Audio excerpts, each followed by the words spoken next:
안녕하세요, 여러분. 오늘은 왼쪽으로 자는 것과 오른쪽으로 자는 것, 과연 어느 것이 더 좋을까? 라는 주제로 말씀드리겠습니다. 혹시 이런 고민 해보신 적 있으신가요? 잠자리에 누웠을 때 어느 쪽으로 누워야 할지 고민되시거나 아침에 일어났을 때 몸이 아파서 내가 잘못 잤나? 하는 생각 말이에요. 사실 우리가 하루 중 3분의 1을 보내는 수면, 그 자세가 건강에 미치는 영향은 생각보다 훨씬 큽니다. 단순히 편안하게 자는 것을 넘어서 우리 몸의 소화, 혈액순환, 심지어 뇌 건강까지도 영향을 받거든요. 오늘 1시간 동안은 왼쪽과 오른쪽 수면 자세의 차이점, 각각의 장단점, 그리고 여러분의 건강 상태에 따라 어떤 자세가 더 적합한지에 대해 정말 깊이 있게 다뤄보겠습니다. 특히 실생활에서 바로 써먹을 수 있는 실용적인 내용들로 준비했어요. 좋은 잠으로 건강한 생활을 하고 싶으신 분들께 정말 도움이 될 거라고 확신합니다. 자, 그럼 먼저 왼쪽으로 자는 것부터 시작해 보겠습니다. 의학적으로 왼쪽 옆으로 누워서 자는 자세를 좌측이라고 부르는데요.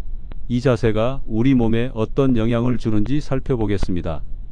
첫 번째로 가장 큰 장점은 소화에 좋다는 점입니다. 60대 김씨 아버님의 경우를 보면 오랫동안 소화불량과 속쓰림으로 고생하셨어요. 특히 저녁 식사 후 바로 누우면 가슴이 답답하고 소화가 안 되는 느낌이 심했죠. 그런데 의사 선생님의 권유로 왼쪽으로 누워서 자기 시작한 후로는 이런 증상이 많이 개선되셨다고 해요. 왜 왼쪽으로 누우면 소화에 좋을까요? 우리 몸의 해부학적 구조 때문입니다. 위는 몸의 왼쪽에 위치하고 위에서 12지장으로 이어지는 부분도 왼쪽에 있어요. 왼쪽으로 누우면 중력의 도움을 받아서 음식물이 자연스럽게 아래쪽으로 내려가게 됩니다. 반면 오른쪽으로 누우면 음식물이 거꾸로 올라가려는 경향이 있어서 역류성 식도염의 위험이 높아질 수 있어요. 실제로 미국 소아기학회에서 발표한 연구에 따르면 역류성 식도염 환자들이 왼쪽으로 누워서 잘 때 증상이 현저히 줄어든다고 합니다. 특히 저녁 식사를 조금 늦게 하시는 분들이나 속쓰림이 자주 있으신 분들에게는 왼쪽 수면 자세를 적극 권해드려요. 두 번째 장점은 심장의 부담이 적다는 점입니다. 심장은 몸의 약간 왼쪽에 위치해 있는데 왼쪽으로 누우면 심장이 아래쪽에 놓이게 되어서 혈액이 심장으로 돌아오는 정맥 혈류가 더 원활해집니다. 특히 고혈압이나 심장 질환이 있으신 분들에게 도움이 될 수 있어요. 70대 박씨 할아버님은 심장 수술 후 회복 기간에 의사로부터 왼쪽으로 자라는 권유를 받으셨다고 해요. 처음에는 익숙하지 않아서 힘들었지만 점차 적응하면서 가슴 답답함이나 숨 가쁜 증상이 많이 줄어들었다고 하시더라고요. 세 번째로는 림프 순환에 좋다는 점입니다. 우리 몸의 림프계는 노폐물을 배출하고 면역 기능을 담당하는 중요한 시스템인데요. 주요 림프관이 몸의 왼쪽에 집중되어 있어요. 왼쪽으로 누우면 이 림프 순환이 더 활발해져서 몸의 독소 배출에 도움이 됩니다. 하지만 왼쪽 수면 자세에도 단점이 있어요. 가장 큰 단점은 심장에 압박감을 줄 수 있다는 점입니다. 심장 질환이 심한 분들의 경우 왼쪽으로 누웠을 때 오히려 심장이 눌리는 느낌을 받을 수 있어요. 특히 신부전이나 부정맥이 있으신 분들은 의사와 상담 후 수면 자세를 정하시는 게 좋겠어요. 또한 어깨나 팔에 문제가 있으신 분들은 왼쪽으로 계속 누워 있으면 왼쪽 어깨에 부담이 갈 수 있습니다. 오십견이나 어깨 관절염이 있으신 분들은 특히 주의하셔야 해요. 자, 그럼 이번에는 오른쪽으로 자는 것에 대해 말씀드리겠습니다. 오른쪽 옆으로 누워서 자는 자세를 우측이라고 하는데요. 이 자세도 나름의 장점들이 있습니다. 첫 번째 장점은 심장 부담이 적다는 점입니다.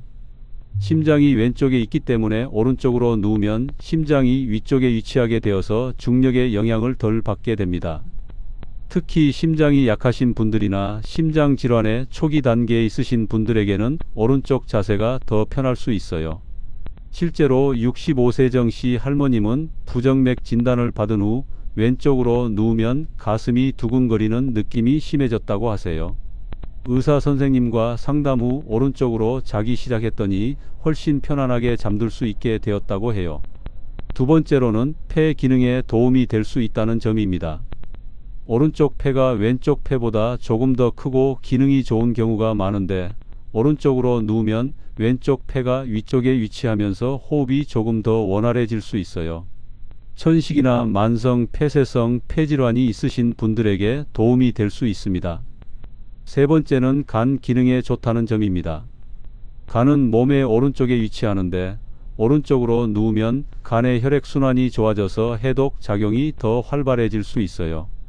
특히 음주를 자주 하시거나 간 기능이 좋지 않으신 분들에게는 오른쪽 자세가 도움이 될 수 있습니다. 하지만 오른쪽 수면 자세의 단점도 있어요. 가장 큰 문제는 앞서 말씀드린 것처럼 소화에 좋지 않다는 점입니다. 위산이 식도로 역류할 가능성이 높아져서 속쓰림이나 역류성 식도염을 악화시킬 수 있어요. 또한 혈액순환에 좋지 않을 수 있다는 점도 있습니다. 우리 몸의 대정맥이 몸의 오른쪽을 지나가는데 오른쪽으로 누우면 이 혈관이 압박을 받을 수 있어요. 특히 임신 중이거나 혈액순환에 문제가 있으신 분들은 주의하셔야 합니다.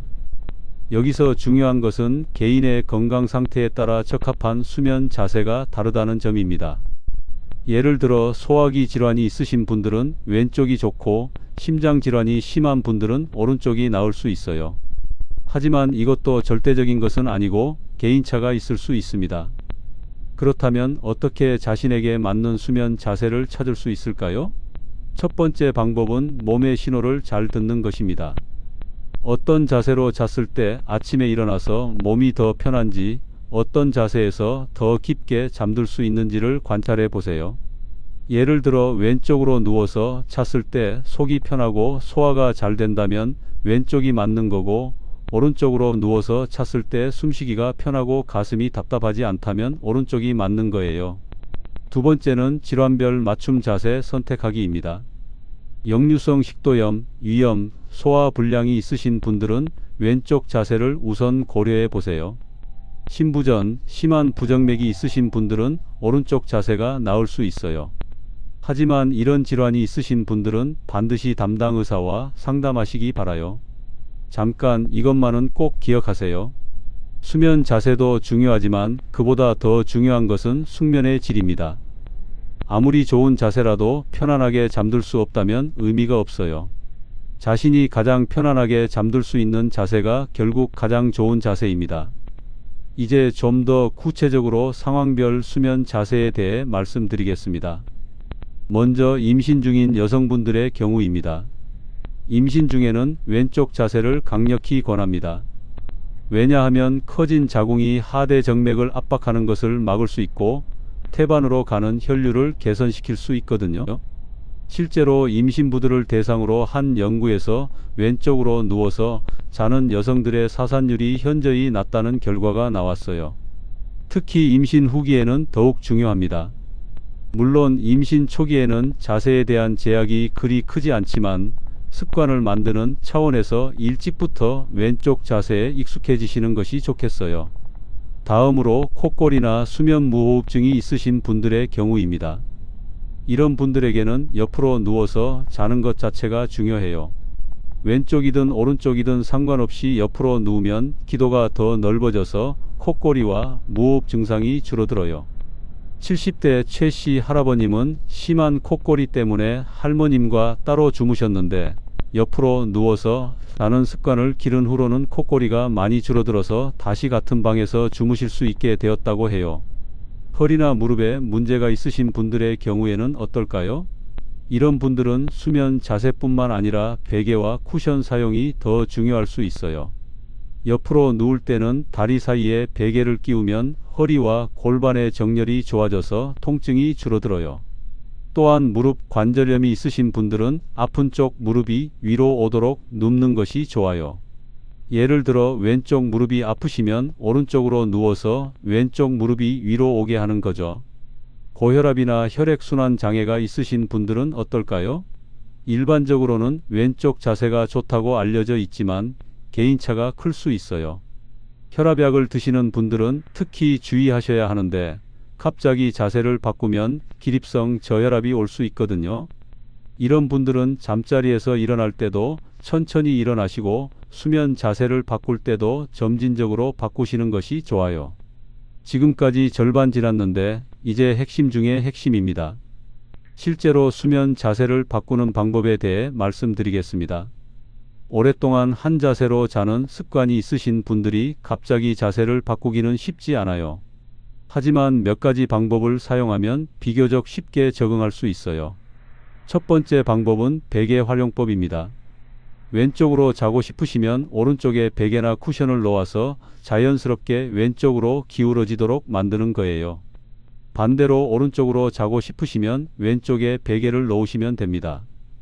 60대 이씨 아주머님은 이 방법으로 성공적으로 수면 자세를 바꾸셨어요. 처음에는 베개가 불편해서 밤중에 치우기도 하셨지만 2주일 정도 지나니까 자연스럽게 새로운 자세에 적응하셨다고 해요. 두 번째는 점진적 적응법입니다. 갑자기 완전히 자세를 바꾸려고 하지 말고 조금씩 각도를 바꿔가면서 적응하는 거예요. 예를 들어 평소에 똑바로 누워서 자시던 분이 왼쪽으로 자고 싶으시면 처음에는 살짝만 왼쪽으로 기울어서 자다가 점차 각도를 늘려가는 거죠.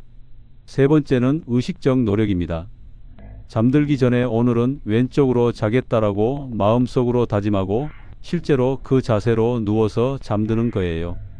밤중에 자세가 바뀌는 것은 자연스러운 현상이니까 크게 신경 쓰지 마시고 처음 잠들 때만이라도 원하는 자세를 유지해 보세요. 여기서 중요한 포인트가 있어요. 수면 중에 자세가 바뀌는 것은 정상입니다.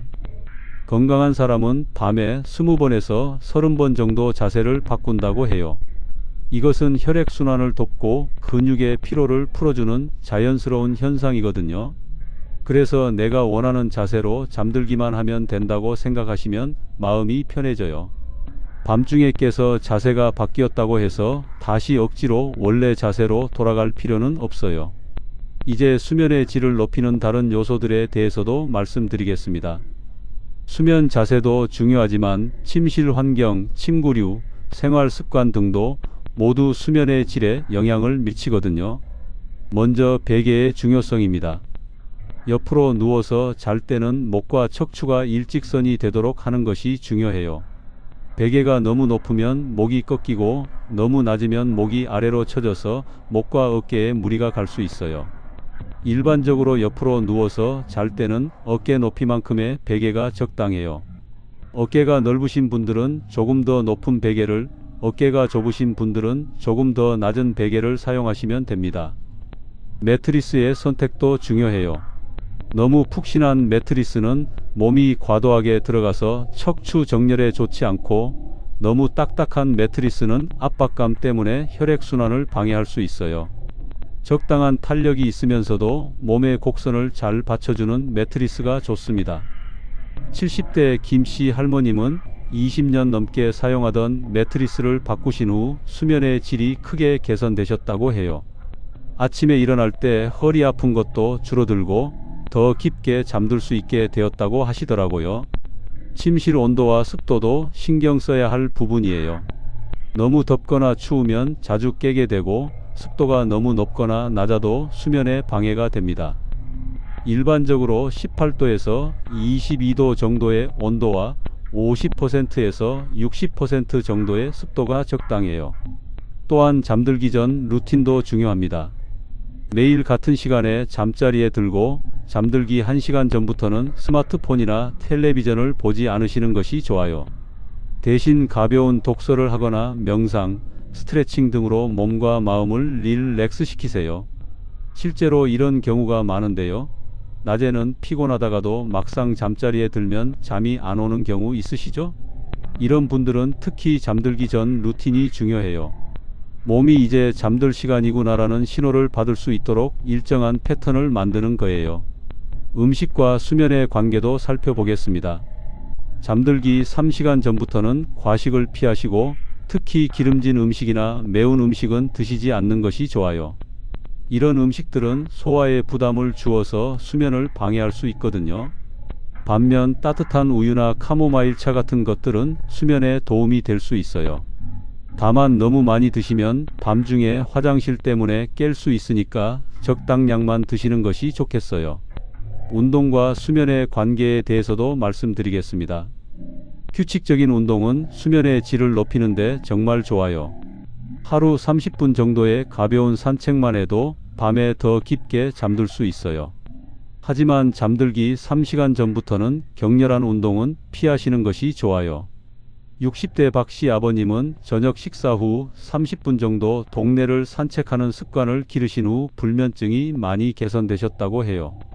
처음에는 귀찮았지만 한 달 정도 지나니까 몸이 그 리듬에 적응해서 자연스럽게 피곤해지고 잠이 잘 온다고 하시더라고요. 스트레스 관리도 좋은 수면을 위해서는 필수예요. 하루 종일 쌓인 스트레스나 걱정거리들을 침대까지 가져가면 안 되거든요. 잠들기 전에는 하루 있었던 일들을 정리하고 내일 할 일들은 메모해 두고 마음을 비우는 시간을 가져보세요. 명상이나 심호흡 같은 것도 도움이 돼요. 복잡한 방법이 아니어도 괜찮아요. 그냥 코로 천천히 숨을 들이마시고 입으로 천천히 내쉬는 것을 5번 정도만 반복해도 마음이 차분해져요. 수면 시간의 일정함도 중요한 포인트예요. 매일 같은 시간에 자고 같은 시간에 일어나는 습관을 기르시면 우리 몸의 생체 시계가 정상적으로 작동해요. 주말이라고 해서 너무 늦게 자거나 늦게 일어나면 생체 리듬이 깨질 수 있어요. 하지만 나이가 들면서 수면 패턴이 바뀌는 것은 자연스러운 현상이에요. 젊을 때보다 일찍 잠들고 일찍 일어나게 되거나 깊은 잠을 자는 시간이 줄어드는 것은 정상이에요. 이를 억지로 젊을 때와 같게 만들려고 하지 마시고 자연스럽게 받아들이시면서 질 좋은 수면을 위해 노력하시면 됩니다. 낮잠의 영향에 대해서도 말씀드리겠습니다. 적당한 낮잠은 도움이 되지만 너무 길거나 늦은 시간의 낮잠은 밤잠에 방해가 될 수 있어요. 낮잠을 주무신다면 오후 3시 이전에 20분에서 30분 정도만 주무시는 것이 좋겠어요. 실제로 많은 어르신들이 낮잠을 주무시는데 이때 너무 깊게 자거나 오래 자면 밤에 잠이 안 와서 고생하시는 경우가 많아요. 낮잠은 피로 회복을 위한 보충 수면 정도로 생각하시고 가볍게 주무시면 됩니다. 수면 중 깨는 문제에 대해서도 다뤄보겠습니다. 나이가 들면서 밤중에 자주 깨는 것은 자연스러운 현상이에요. 하지만 너무 자주 깬다면 몇 가지 원인을 살펴봐야 해요. 첫 번째는 화장실 때문에 깨는 경우입니다. 전립선 문제나 방광 기능 저하로 인해 밤중에 화장실을 가야 하는 경우가 많아져요. 이런 분들은 잠들기 2시간 전부터는 수분 섭취를 줄이시고 잠들기 전에 화장실을 다녀오시는 것이 좋아요. 두 번째는 통증 때문에 깨는 경우입니다. 관절염, 허리 디스크 등으로 인한 통증 때문에 밤중에 깨는 경우가 많아요. 이런 분들은 수면 자세도 중요하지만 근본적인 통증 치료가 우선되어야 합니다. 세 번째는 수면 무호흡 때문에 깨는 경우입니다. 콧꼬리와 함께 숨이 멈추는 증상이 있으시면 반드시 전문의와 상담받으시기 바라요. 이는 심혈관 질환의 위험을 높일 수 있는 심각한 문제거든요. 약물과 수면의 관계도 중요한 부분이에요. 특히 고혈압약, 이뇨제, 스테로이드 등은 수면에 영향을 줄 수 있어요. 복용 중인 약물이 수면에 방해가 된다고 생각되시면 담당 의사와 상담해서 복용 시간을 조정하거나 다른 약물로 바꾸는 것을 고려해 볼 수 있어요. 70대 최 씨 할머님은 혈압약을 아침에서 저녁으로 복용 시간을 바꾸신 후 밤중에 깨는 횟수가 많이 줄어들었다고 해요. 물론 이런 변경은 반드시 의사와 상의하신 후에 하셔야 합니다. 계절과 수면의 관계에 대해서도 말씀드리겠습니다. 겨울에는 일조량이 부족해서 우울감이나 수면 장애가 생길 수 있어요. 이런 경우에는 낮에 햇볕을 충분히 쬐시는 것이 도움이 됩니다.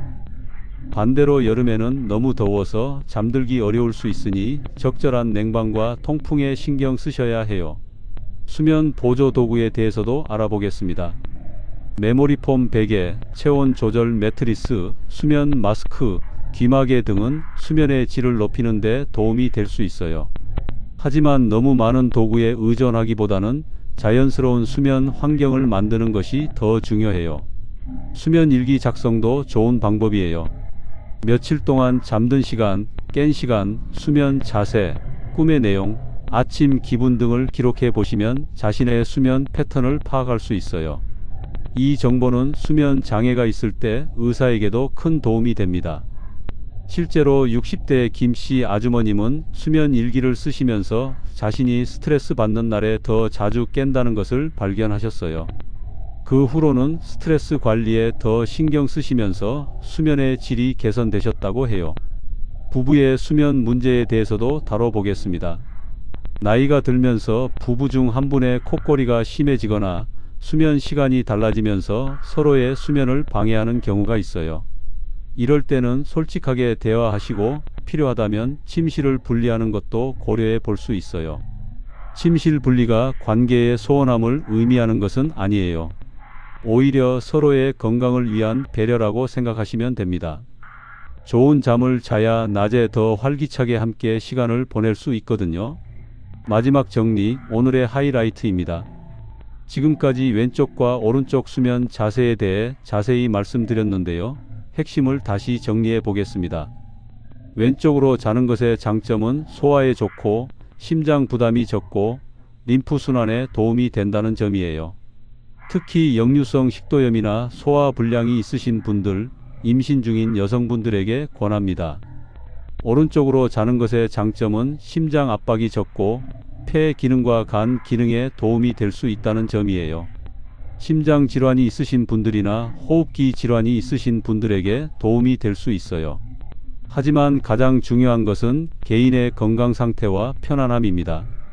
의학적인 권장사항도 중요하지만 자신이 편안하게 잠들 수 있는 자세가 결국 가장 좋은 자세예요.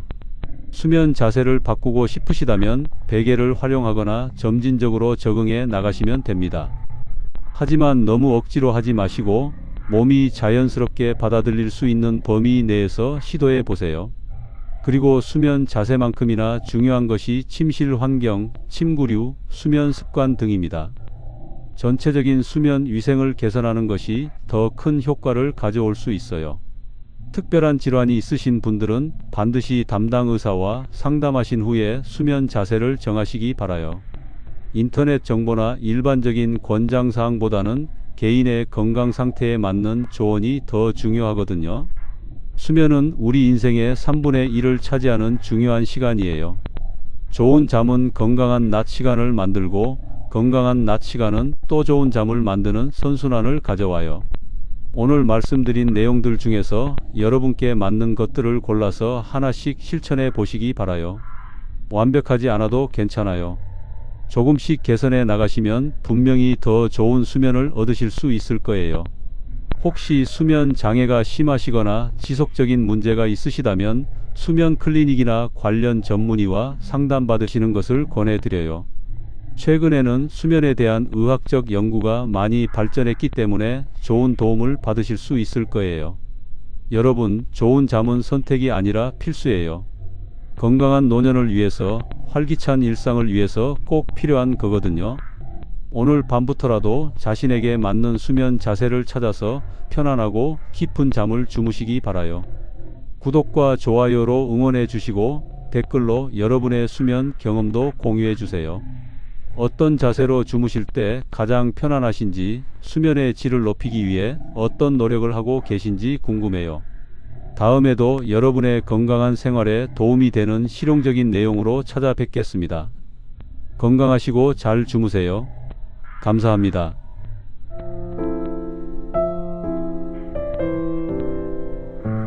은퇴하면 깨끗한 공기 마시며 텃밭도 가꾸고 조용한 시골에서 여유롭게 살고 싶다 라고 생각하시나요? 주변에 빈말이라도 이렇게 말하는 사람들이 정말 많습니다. 하지만 실제로 전원주택을 알아보고 직접 살아보신 분들을 만나면서 알게 된 것이 참 많더라고요. 분명 좋은 점도 있겠지만 그것보다 안 좋은 점들도 정말 많습니다. 문제는 좋은 점만 생각하고 갔다가 후회하는 분들이 정말 많다는 겁니다. 앞으로 나올 내용들을 충분히 검토하신다면 후회 없는 전원 생활이 가능할 겁니다. 끝까지 들어보시고 현명한 결정하시길 바랍니다. 자, 그럼 첫 번째, 현실부터 시작해 보겠습니다.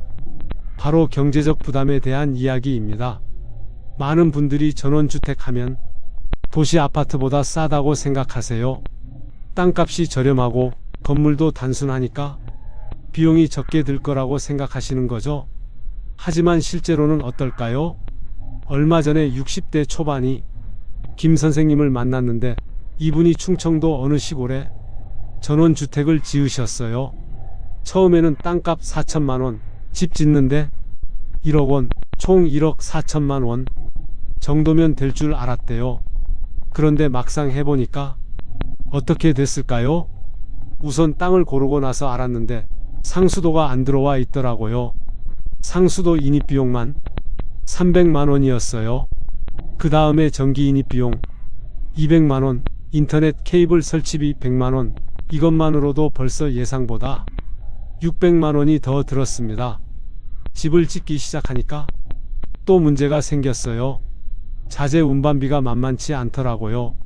시골이라 트럭 접근이 어렵고 운반거리가 멀어서 건축비가 평방미터당 10만 원씩 더 올라갔어요. 30평 집이면 300만 원이 추가로 든 거죠.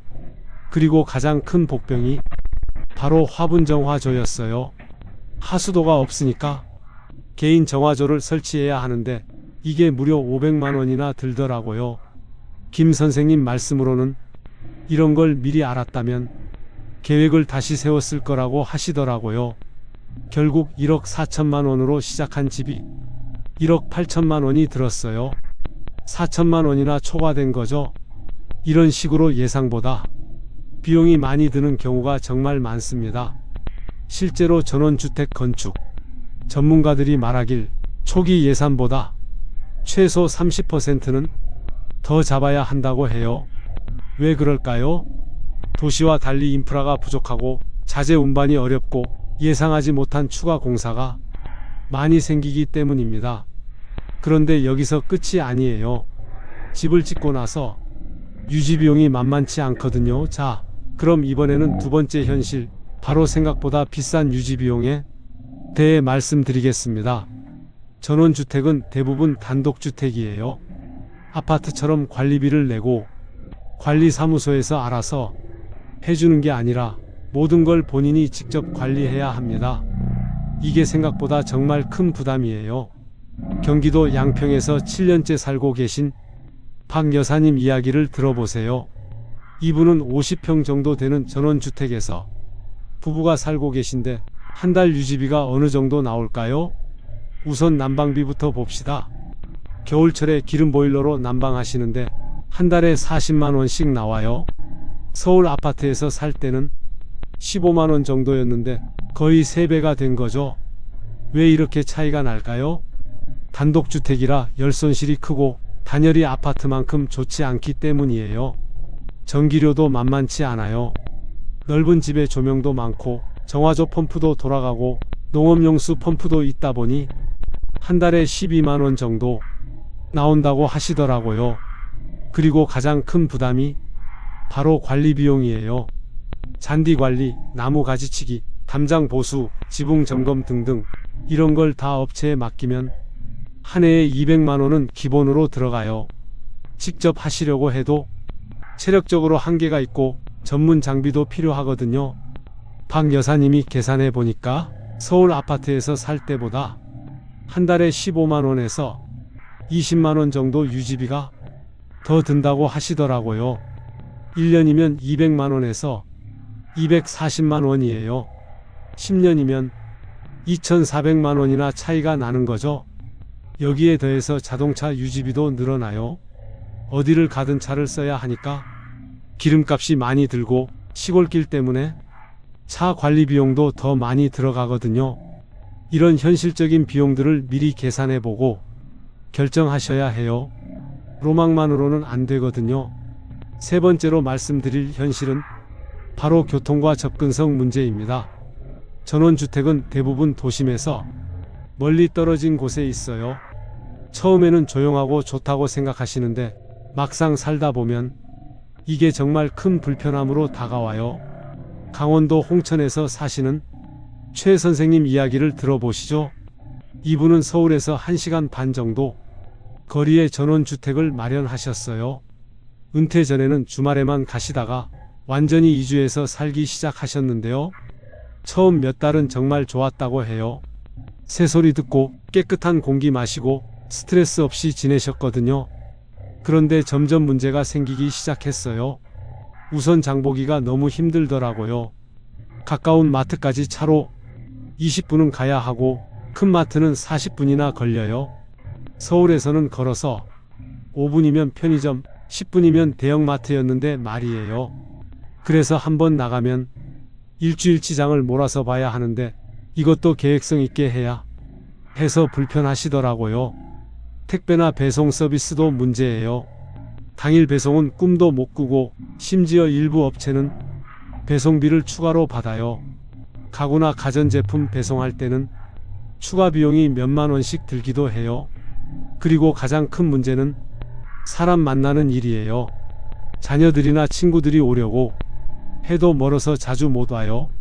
최 선생님도 처음에는 친구들이 구경 온다고 많이 왔는데 점점 발걸음이 뜸해지더라고 하시더라고요. 본인이 서울로 나가려고 해도 왕복 3시간이 걸리니까 간단한 일로는 나가기가 망설여져요. 병원 가려고 해도 하루를 잡아야 하고 은행일이나 관공서 업무도 마찬가지예요. 대중교통은 아예 기대하기 어려워요. 버스가 하루에 몇 번밖에 안 다니고 지하철은 꿈도 못 꿔요. 그러다 보니 차가 고장 나거나 운전을 못하게 되면 정말 고립되는 거죠. 실제로 70대가 되어서 운전을 못하게 된 분들이 다시 도시로 돌아오는 경우가 많아요. 이런 점들을 미리 생각해 보셔야 해요. 자, 네 번째 현실은 의료 접근성 문제입니다. 이게 정말 중요한 문제거든요. 나이가 들수록 병원 갈 일이 많아지잖아요. 그런데 전원주택에서는 이게 정말 큰 문제가 될 수 있어요. 전라북도 무주에서 사시는 67세 이 어르신 이야기를 들어보시겠어요? 이분은 당뇨가 있으셔서 정기적으로 병원에 다니셔야 해요. 서울에서 살 때는 집 근처 내과에서 쉽게 관리받으셨는데 무주로 이사하고 나서는 상황이 완전히 달라졌어요. 가장 가까운 종합병원까지 차로 30분이 걸려요. 그나마 여기도 큰 병원이 아니라서 정밀검사나 전문 진료가 필요하면 전주까지 가야 해요. 왕복 2시간이에요. 더 큰 문제는 응급 상황이에요.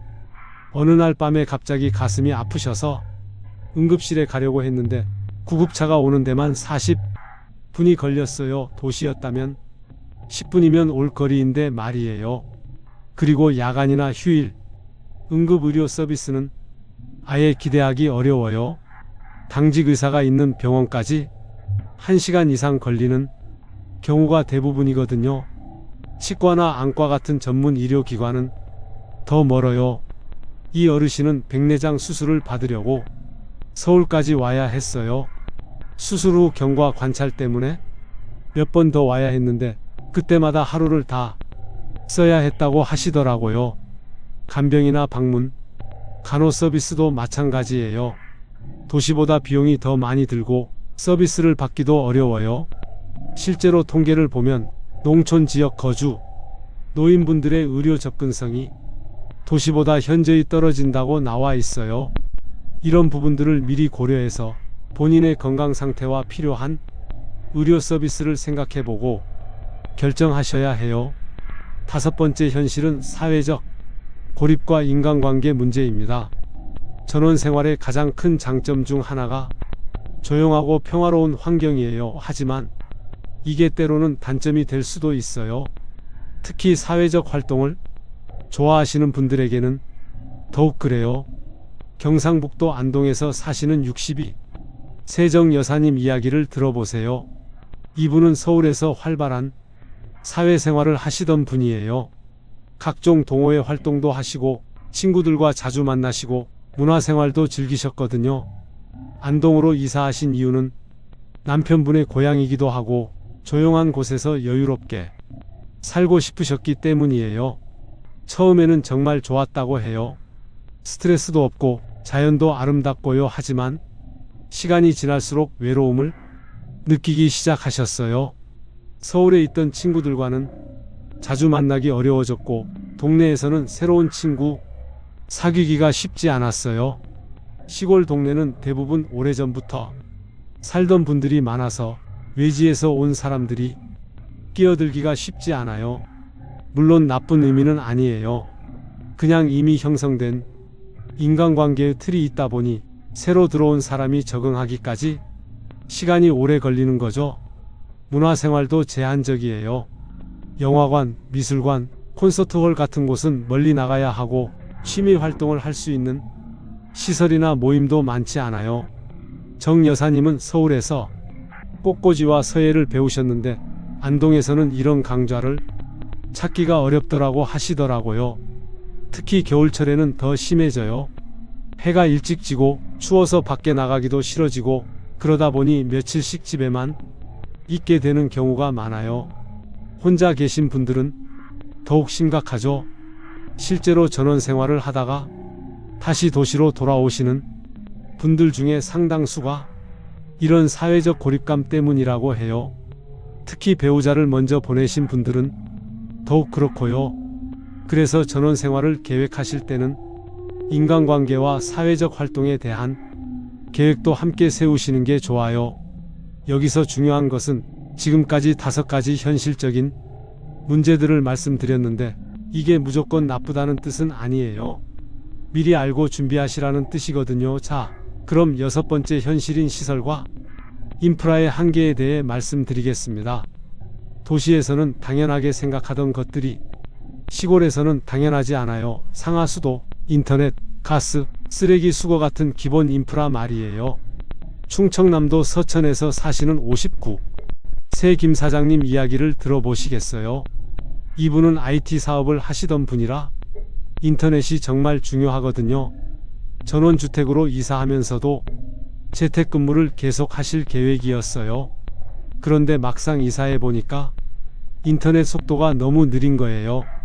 광 케이블이 아직 안 들어와 있어서 ADSL밖에 안 되는데 속도가 도시의 10분의 1 수준이었어요.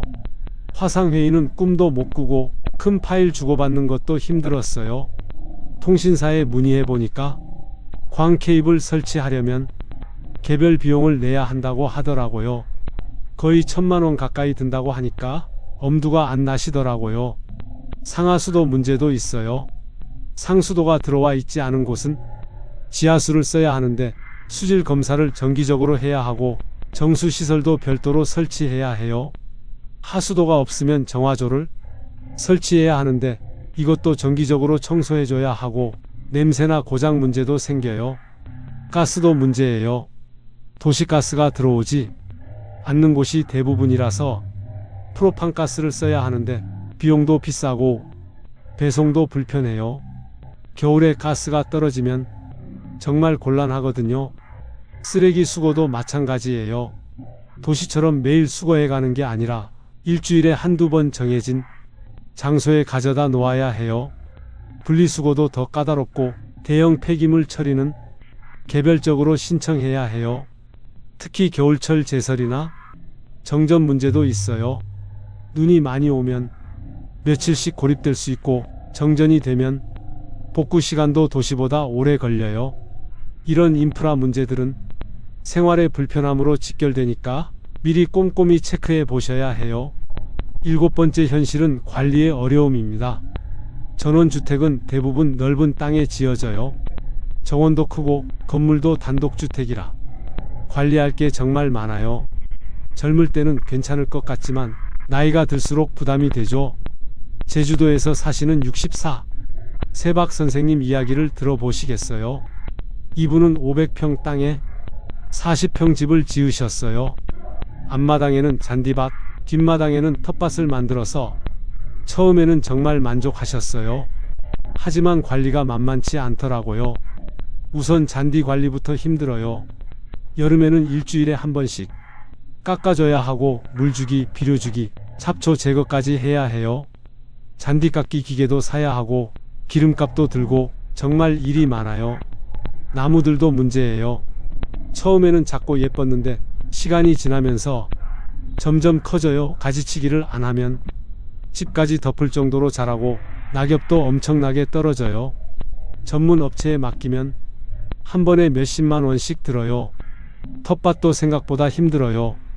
처음에는 재미있게 했는데 벌레도 생기고 잡초도 무성하게 자라고 물 주기도 매일 해야 하고요.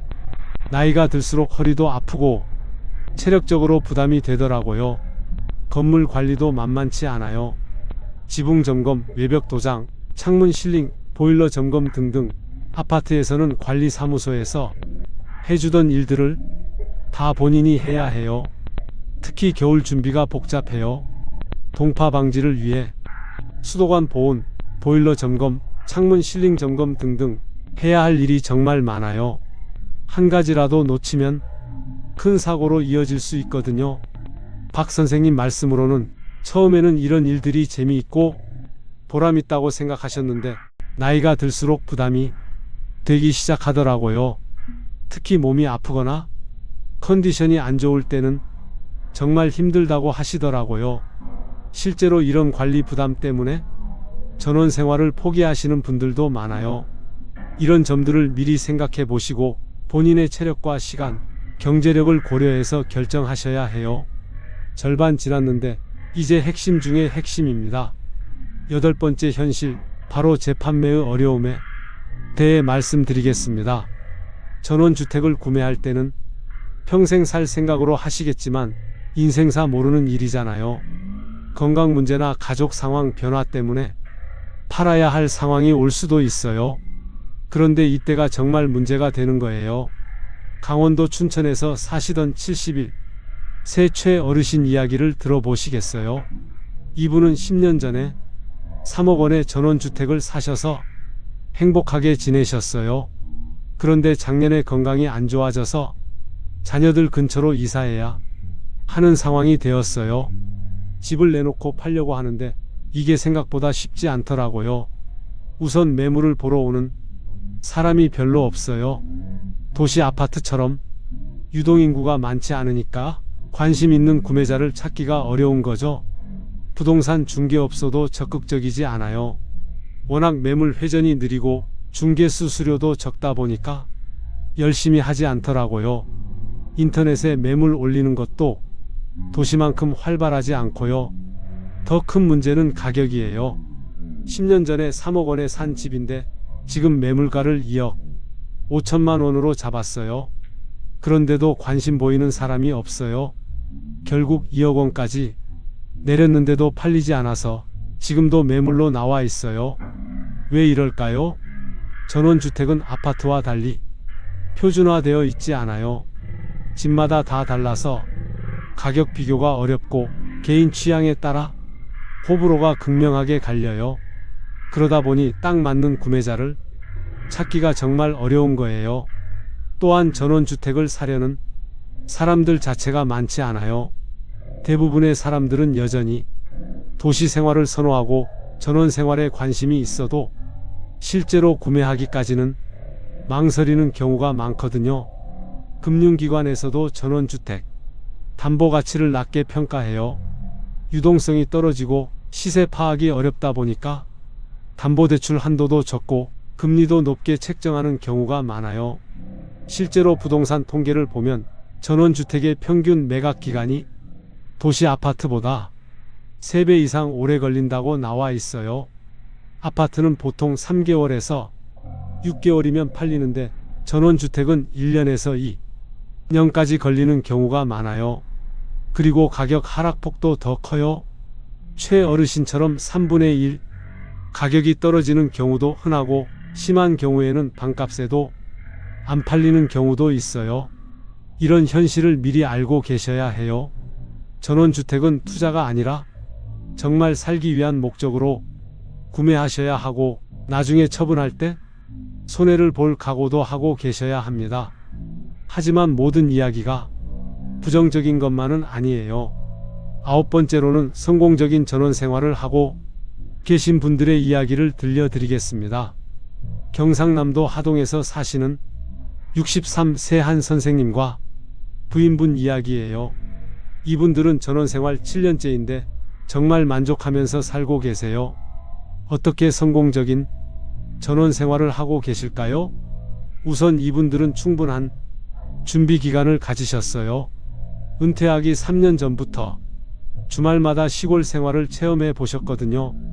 여러 지역을 다녀보시고 각 지역의 장단점을 꼼꼼히 비교해 보셨어요.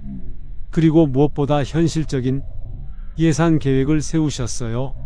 초기 건축 비용뿐만 아니라 앞으로 10년간 들어갈 유지 비용까지 다 계산해 보고 여유 자금을 충분히 준비하셨거든요. 위치 선정도 신중하게 하셨어요.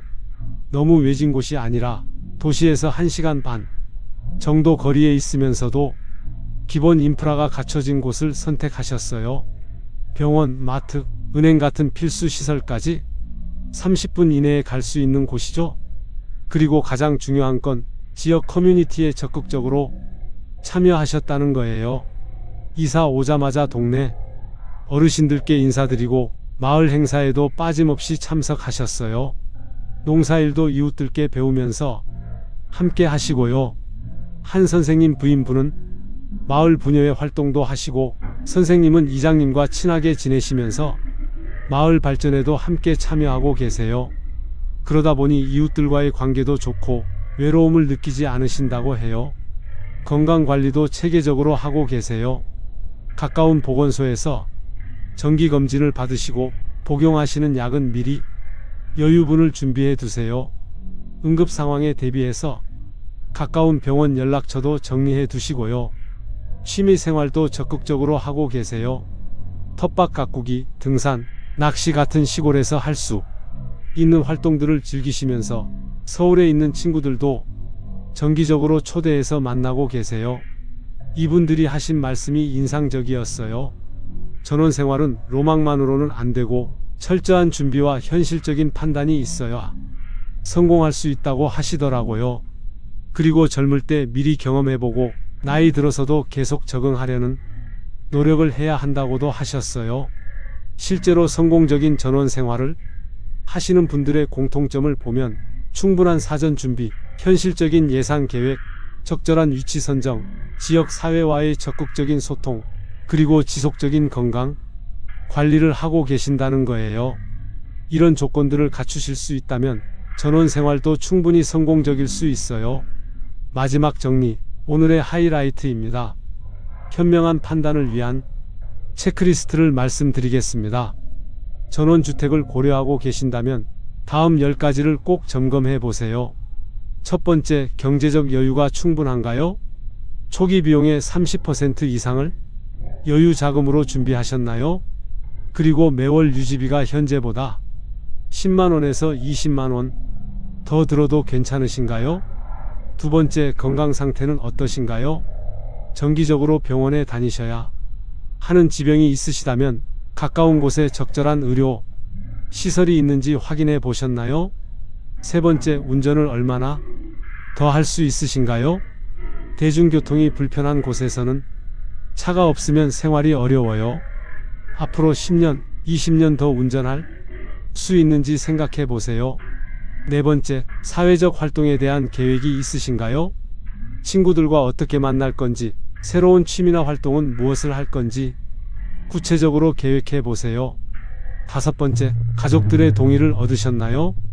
특히 자녀들이 찾아오기 편한 곳인지, 응급 상황 시 도움을 받을 수 있는지 확인해 보세요. 여섯 번째, 인프라는 충분한가요? 인터넷, 상하수도, 전기, 가스 등 기본 시설들이 제대로 갖춰져 있는지 꼼꼼히 확인해 보세요. 일곱 번째, 관리할 능력과 의지가 있으신가요? 넓은 땅과 건물을 계속 관리할 체력과 시간, 그리고 경제력이 있는지 솔직하게 평가해 보세요. 여덟 번째, 지역 사회에 적응할 준비가 되셨나요? 기존 주민들과 어울릴 마음가짐이 있고 그들의 문화를 이해하고 받아들일 수 있나요?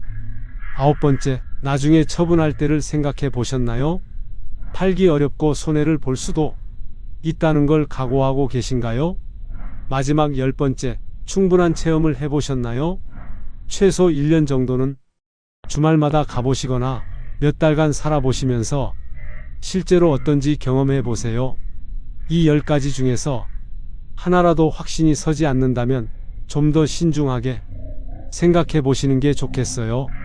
그리고 한 가지 더 말씀드리고 싶은 건 전원주택이 무조건 나쁘다는 게 아니라는 거예요.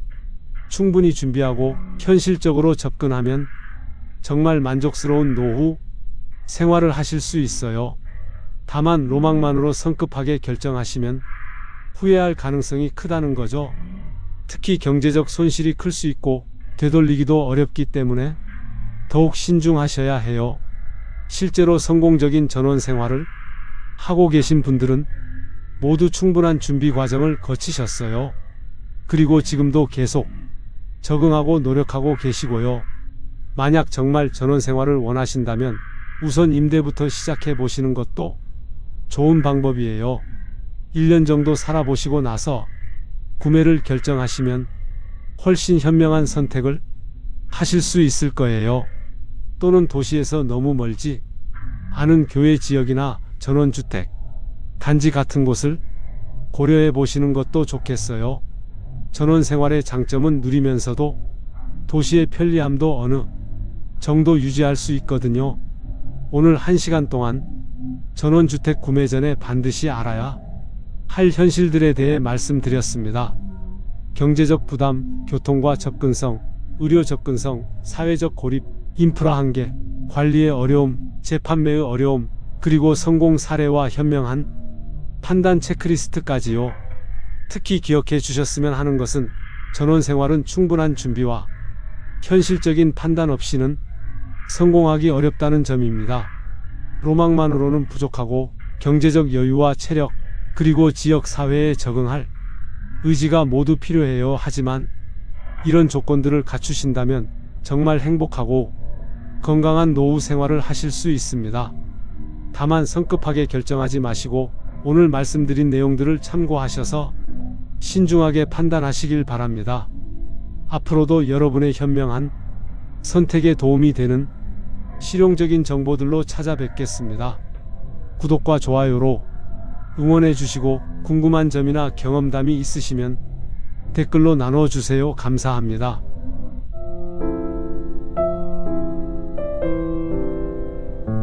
혹시 이런 경험 있으신가요?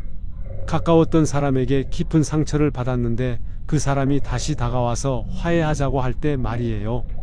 용서해야 할지 아니면 선을 그어야 할지 정말 고민이 되죠. 저도 살면서 이런 상황을 여러 번 겪었어요. 그때마다 정말 힘들었거든요. 용서하면 또 상처받을까봐 무섭고 그렇다고 관계를 완전히 끊기에는 아쉬운 마음도 있고요. 특히 가족이나 오랜 친구 같은 경우에는 더욱 복잡하잖아요. 오늘은 이런 어려운 상황에서 현명하게 판단할 수 있는 방법들을 정말 구체적으로 말씀드리겠습니다. 언제 용서의 기회를 주어야 하는지, 언제 건전한 거리를 두어야 하는지, 그리고 어떻게 내 마음의 평안을 지킬 수 있는지까지요. 특히 실제 사례들을 많이 들려드릴 테니까 여러분의 상황과 비교해 보시면서 들어보시길 바랍니다. 그리고 마지막에는 스스로 판단할 수 있는 체크리스트도 준비했으니까 끝까지 함께 해주세요. 자, 그럼 첫 번째로 상처의 종류와 정도를 구분하는 방법부터 말씀드리겠습니다. 모든 상처가 같은 건 아니에요. 어떤 상처는 시간이 지나면 치유되지만 어떤 상처는 관계의 근본을 흔들어 놓거든요. 이걸 제대로 구분할 수 있어야 현명한 판단을 할 수 있어요. 얼마 전에 62세 김 여사님을 만났는데 이분이 정말 힘든 경험을 하셨어요. 30년 넘게 친하게 지낸 친구가 있었는데 그 친구가 김 여사님 뒤에서 안 좋은 이야기를 퍼뜨린 거예요. 그것도 거짓말을 섞어서요.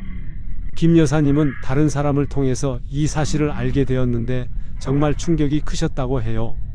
30년간 믿고 지낸 사람이 자신을 배신했다는 생각에 잠도 못 주무시고 우울증까지 오셨더라고요. 그런데 몇 달 후에 그 친구가 사과하러 왔어요. 자신이 잘못했다고 용서해달라고 하면서 예전처럼 지내자고 하더라고요. 김 여사님은 정말 고민이 되셨어요. 30년 우정을 버리기에는 아깝고 그렇다고 쉽게 용서하기에는 상처가 너무 컸거든요. 이런 경우를 어떻게 판단해야 할까요? 우선 상처의 종류를 분석해 봐야 해요. 첫 번째는 일시적 감정에 의한 상처예요. 화가 나서 말을 함부로 했거나 스트레스 때문에 평소와 다르게 행동한 경우죠. 이런 상처는 대부분 치유 가능해요. 두 번째는 가치관 차이에서 오는 상처예요. 서로 다른 생각을 가지고 있어서 갈등이 생기는 경우인데 이것도 대화를 통해 해결할 수 있어요. 세 번째는 의도적이고 반복적인 상처예요. 김 여사님 경우처럼 고의로 해를 끼치거나 같은 잘못을 계속 반복하는 경우죠. 이런 상처는 관계의 신뢰를 근본적으로 훼손해요. 네 번째는 회복 불가능한 상처예요. 범죄나 극심한 배신, 인격 모독 같은 경우인데 이런 상처는 용서한다 해도 관계 회복이 어려워요. 김 여사님의 경우는 세 번째에 해당해요. 고의적이고 계획적인 배신이었거든요. 이런 경우에는 신중하게 접근해야 해요. 그럼 두 번째로 상대방의 진정성을 어떻게 판별할 수 있는지 말씀드리겠습니다. 사과하러 온다고 해서 다 진심인 건 아니에요. 진짜 반성하는 사람과 그냥 형식적으로 사과하는 사람을 구분할 수 있어야 해요. 경기도 수원에서 사시는 58세 박 선생님 이야기를 들어보시겠어요? 이분은 사업을 하시는데 절친한 친구와 함께 투자를 했다가 큰 손해를 보셨어요. 그런데 나중에 알고 보니까 그 친구가 박 선생님 몰래 다른 곳에 돈을 빼돌렸더라고요. 박 선생님은 2천만 원 정도 손해를 보셨는데 그것보다 더 큰 상처는 친구의 배신이었어요. 20년 넘게 형제처럼 지낸 사이였거든요. 그 친구는 한 달 후에 찾아와서 사과했어요. 그런데 박 선생님이 관찰해 보니까 뭔가 이상했어요. 사과는 하는데 구체적으로 뭘 잘못했는지는 말하지 않더라고요. 그냥 미안하다, 실수했다 이런 식으로만 말하는 거예요. 진정성 있는 사과에는 몇 가지 특징이 있어요. 첫 번째, 구체적으로 뭘 잘못했는지 정확하게 인정해야 해요. 내가 너를 속이고 돈을 빼돌린 것이 잘못이었다처럼 구체적으로 말해야 하는 거죠. 두 번째, 상대방의 감정을 이해하고 공감해야 해요. 내가 얼마나 배신감을 느꼈을지 이해한다처럼 상대방의 마음을 헤아리는 모습을 보여야 해요. 세 번째, 변명하지 않아야 해요. 그때 내가 힘들어서 이런 식으로 변명하면 진정성이 의심돼요. 네 번째, 구체적인 해결 방안을 제시해야 해요. 돈 문제라면 언제까지 얼마를 갚겠다고 말하거나 신뢰 회복을 위해 어떤 노력을 하겠다고 구체적으로 말해야 해요. 다섯 번째, 시간을 달라고 하지 않아야 해요. 시간이 해결해 줄 거야 라는 식으로 말하면 안 되고 지금 당장 자신이 할 수 있는 일을 찾아야 해요. 박 선생님의 친구는 이 5가지 중에 하나도 제대로 하지 못했어요. 그래서 박 선생님은 그 친구와 거리를 두기로 결정하셨어요. 실제로 진정성 없는 사과는 또 다른 상처를 줄 수 있어요. 상대방이 정말 반성하는 게 아니라 그냥 관계를 원래대로 돌리고 싶어서 하는 사과라면 받아들여도 똑같은 일이 반복될 가능성이 높거든요. 세 번째로는 가족관계의 특수성에 대해 말씀드리겠습니다. 가족관계는 다른 관계와 달라요. 완전히 끊기도 어렵고 그렇다고 상처를 참고 넘어가기에는 너무 힘들 때가 있어요. 이럴 때는 어떻게 해야 할까요? 충청남도 천안에서 사시는 65세 최어르신 이야기를 들어보시겠어요? 이분은 큰아들과 심한 갈등을 겪으셨어요. 아들이 사업 자금이 필요하다고 해서 전 재산인 3억 원을 빌려줬는데 사업이 망하고 나서 아들이 연락을 끊어버린 거예요. 최어르신은 노후 자금이 없어서 정말 힘들어 하셨어요. 그런데 더 큰 상처는 아들이 부모를 외면했다는 거였어요. 몇 번 연락해봐도 피하기만 하고 심지어 전화번호까지 바꿔버렸거든요. 이런 상황이 1년 정도 계속되다가 아들이 갑자기 나타났어요. 어머니가 많이 아파서 병원에 입원했다는 소식을 듣고 온 거였어요. 그때 아들이 눈물을 흘리면서 사과했어요. 최 어르신은 정말 고민이 되셨어요. 아들이긴 하지만 너무 큰 상처를 받았거든요. 그렇다고 자식과 연을 끊을 수도 없고요. 가족관계에서는 완전한 단절보다는 건전한 경계선을 긋는 게 중요해요. 첫 번째, 감정적 경계선을 설정하세요. 가족이라고 해서 모든 감정을 다 받아줄 필요는 없어요. 상처 주는 말이나 행동에 대해서는 분명하게 이런 식으로 말하면 안 된다고 표현하세요. 두 번째, 물질적 경계선을 설정하세요. 최 어르신처럼 돈 문제로 상처받았다면 앞으로는 경제적 지원을 하지 않겠다고 분명히 하세요. 세 번째, 시간적 경계선을 설정하세요. 만나는 횟수나 연락하는 빈도를 조절하세요. 매일 만나던 것을 일주일에 한 번 또는 한 달에 한 번으로 줄이는 거죠. 네 번째, 상황적 경계선을 설정하세요. 어떤 상황에서는 만나고 어떤 상황에서는 만나지 않겠다고 미리 정해 두세요. 최 어르신은 아들과 만나기로 했지만 몇 가지 조건을 내세웠어요. 우선 돈 이야기는 앞으로 하지 않기로 했고 만나는 것도 한 달에 한 번 정도로 제한했어요. 그리고 아들이 다시 무책임한 행동을 하면 그때는 정말 연락을 끊겠다고 분명히 했어요. 이렇게 경계선을 설정하니까 오히려 관계가 나아졌다고 하시더라고요. 서로 조심하게 되고 만날 때도 더 소중하게 생각하게 되었다고 해요. 가족이라고 해서 무조건 참아야 하는 건 아니에요. 오히려 가족이기 때문에 더 건전한 관계를 유지해야 하는 거죠. 자, 네 번째로는 친구 관계에서의 현명한 판단법에 대해 말씀드리겠습니다. 친구 관계는 가족과 달리 선택할 수 있는 관계예요. 그렇기 때문에 더 신중하게 판단해야 하죠. 상처를 준 친구와 계속 관계를 유지할 것인지 아니면 정리할 것인지 말이에요. 부산에서 사시는 59세 정 여사님 이야기를 들어보시겠어요? 이분은 대학 동창 모임에서 만난 친구들과 20년 넘게 친하게 지내셨어요. 한 달에 한 번씩 만나서 수다도 떨고 여행도 함께 다니고 정말 소중한 친구들이었거든요. 그런데 어느 날 그 모임에서 정 여사님이 없는 자리에서 안 좋은 이야기가 나왔어요. 정 여사님 남편이 사업에 실패해서 경제적으로 어려워졌는데 친구들이 요즘 정 씨 때문에 만날 때마다 기분이 안 좋다. 맨날 돈 이야기만 한다는 식으로 이야기한 거예요. 이 말이 다른 친구를 통해서 정 여사님 귀에 들어갔어요. 정 여사님은 정말 충격이었어요. 자신은 친구들에게 경제적으로 어려운 상황을 털어놓으며 위로받고 싶었던 건데 친구들은 그런 자신을 부담스러워했던 거죠. 정 여사님은 모임에 나가지 않기 시작했어요. 친구들이 연락해도 받지 않았고요. 그러다가 한 친구가 찾아와서 사과했어요. 자신들이 잘못 생각했다고 다시 예전처럼 지내자고 하더라고요. 이런 상황에서는 어떻게 판단해야 할까요? 우선 친구 관계의 본질을 생각해 봐야 해요. 진짜 친구라면 어려울 때 더 가까이 있어줘야 하는 거 아닌가요? 뒤에서 험담하는 것은 친구가 할 일이 아니에요. 하지만 사람은 완벽하지 않으니까 실수할 수도 있어요. 중요한 건 그 실수를 어떻게 받아들이고 해결하느냐는 거죠. 친구 관계에서 용서할지 말지 판단하는 기준을 말씀드릴게요. 첫 번째, 그 친구와의 관계가 나에게 긍정적인 영향을 주는지 생각해 보세요. 만나고 나면 기분이 좋아지고 에너지가 생기는 친구라면 용서를 고려해 볼 만해요. 두 번째, 그 친구가 나의 어려운 시기에 어떻게 행동했는지 되돌아보세요. 정 여사님처럼 어려울 때 외면하는 친구라면 진짜 친구가 아닐 수도 있어요. 세 번째, 그 친구와의 관계에서 주고받는 것이 균형적인지 살펴보세요. 항상 내가 더 많이 주고 상대방은 받기만 하는 관계라면 건전하지 않아요. 네 번째, 그 친구가 나를 진정으로 존중하는지 확인해 보세요. 뒤에서 험담하는 것은 존중하지 않는다는 증거예요. 다섯 번째, 앞으로도 이런 일이 반복될 가능성이 있는지 생각해 보세요. 한번 배신한 사람이 또 배신할 가능성이 높다면 신중해야 해요. 정 여사님은 이런 기준으로 판단해 본 결과 그 친구들과는 거리를 두기로 하셨어요. 20년 우정이 아까웠지만 진짜 친구라면 어려울 때 더 따뜻하게 대해줬어야 한다고 생각하셨거든요.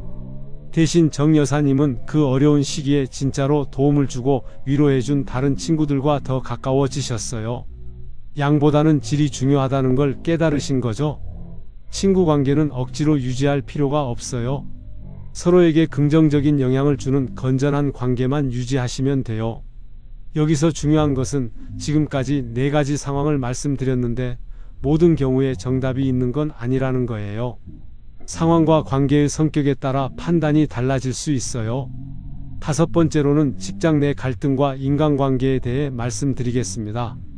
직장 관계는 또 다른 특성이 있어요. 개인적으로는 싫어도 업무상 협력해야 하는 경우가 많거든요. 이럴 때는 어떻게 처리하는 게 현명할까요? 서울에서 사시는 53세 한 과장님 이야기를 들어보시겠어요? 이분은 같은 부서 김대리와 심한 갈등을 겪었어요. 프로젝트를 진행하면서 김대리가 한 과장님의 아이디어를 자기 것인 양 상사에게 보고한 거예요. 한 과장님은 정말 억울했어요. 몇 달간 밤낮으로 고민해서 만든 기획안이었거든요. 김대리에게 따지니까 증거가 있냐는 식으로 발뺌하더라고요. 이런 일이 몇 번 반복되자 한 과장님은 김대리와 아예 말을 하지 않게 되었어요. 업무상 필요한 말만 최소한으로 하고 개인적인 대화는 전혀 하지 않았어요. 그런데 몇 달 후에 김대리가 찾아와서 사과했어요.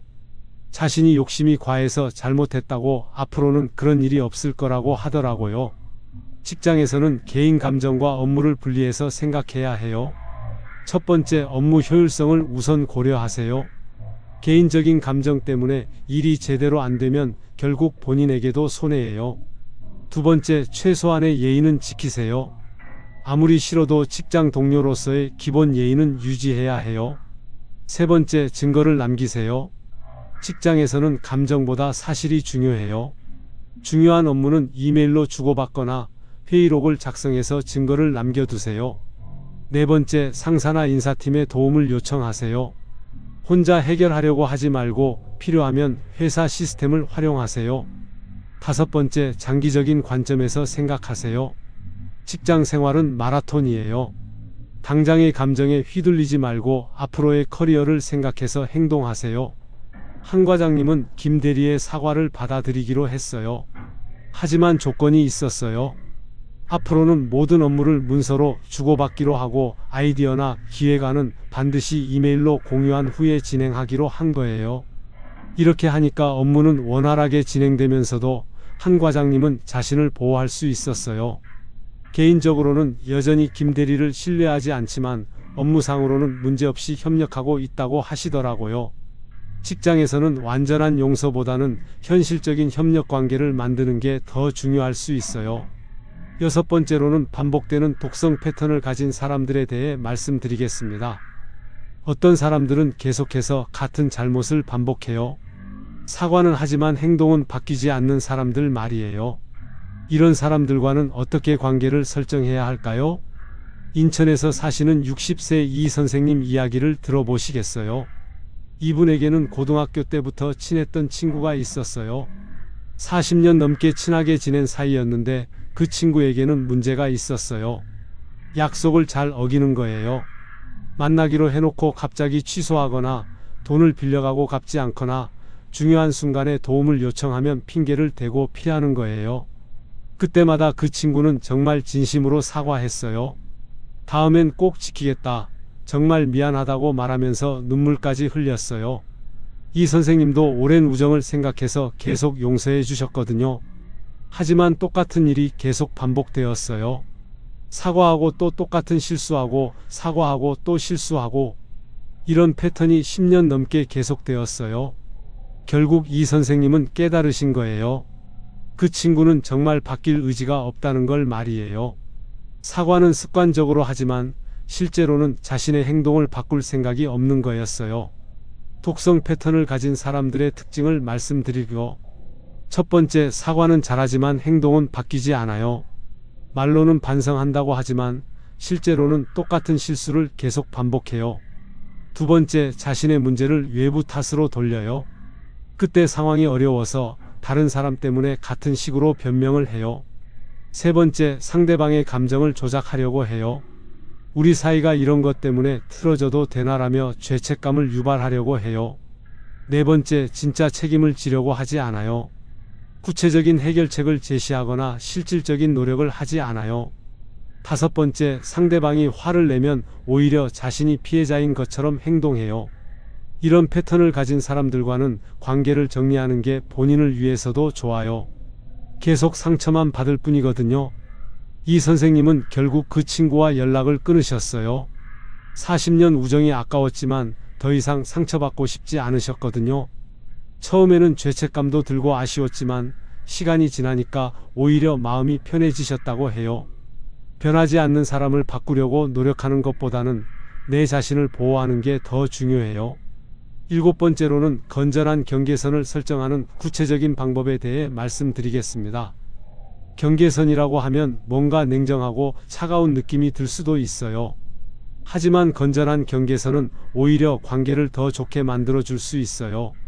대전에서 사시는 57세 박 여사님 이야기를 들어보시겠어요?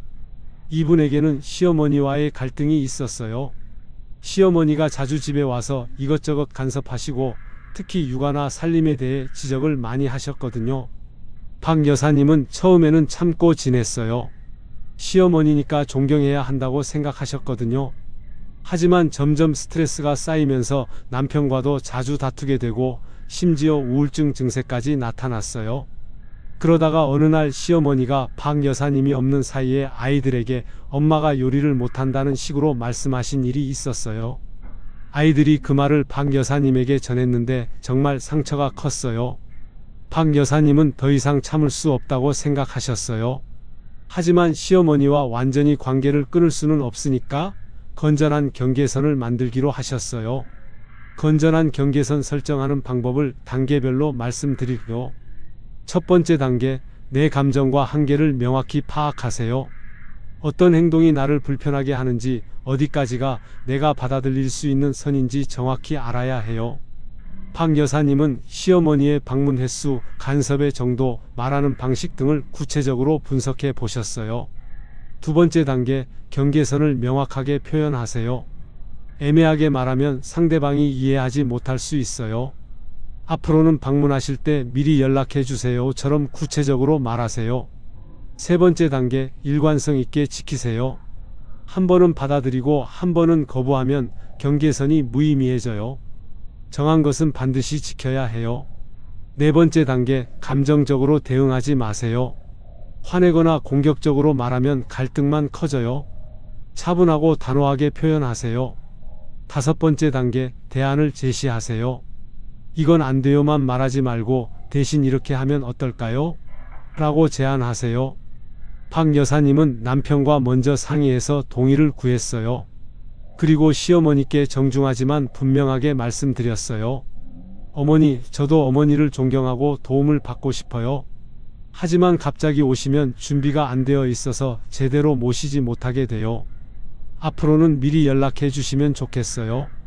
그리고 육아나 살림에 대해서는 제가 천천히 배워가고 있으니까 조금 기다려 주시면 감사하겠어요. 처음에는 시어머니가 서운해 하셨어요. 하지만 박 여사님이 일관성 있게 경계선을 지키면서도 예의는 지키니까 점점 이해해 주시더라고요. 지금은 시어머니가 방문하실 때 미리 연락해 주시고 간섭도 많이 줄어들었어요. 오히려 관계가 더 좋아졌다고 하시더라고요. 경계선은 관계를 끊는 게 아니라 더 건전하게 만드는 거예요. 여덟 번째로는 용서의 진정한 의미에 대해 말씀드리겠습니다. 많은 분들이 용서를 잘못 이해하고 계세요. 용서한다는 건 상대방을 위한 게 아니라 나를 위한 거예요. 강원도 춘천에서 사시는 63세조 선생님 이야기를 들어보시겠어요? 이분은 젊을 때 사업 파트너에게 큰 배신을 당하셨어요. 함께 시작한 사업에서 그 파트너가 돈을 빼돌리고 도망간 거예요. 조 선생님은 그 일로 파산하시고 가족들도 뿔뿔이 흩어지게 되었어요. 정말 힘든 시간을 보내셨거든요. 그 파트너에 대한 원망과 분노가 20년 넘게 계속되었어요. 그런데 몇 년 전에 그 파트너가 암에 걸려서 죽었다는 소식을 들었어요.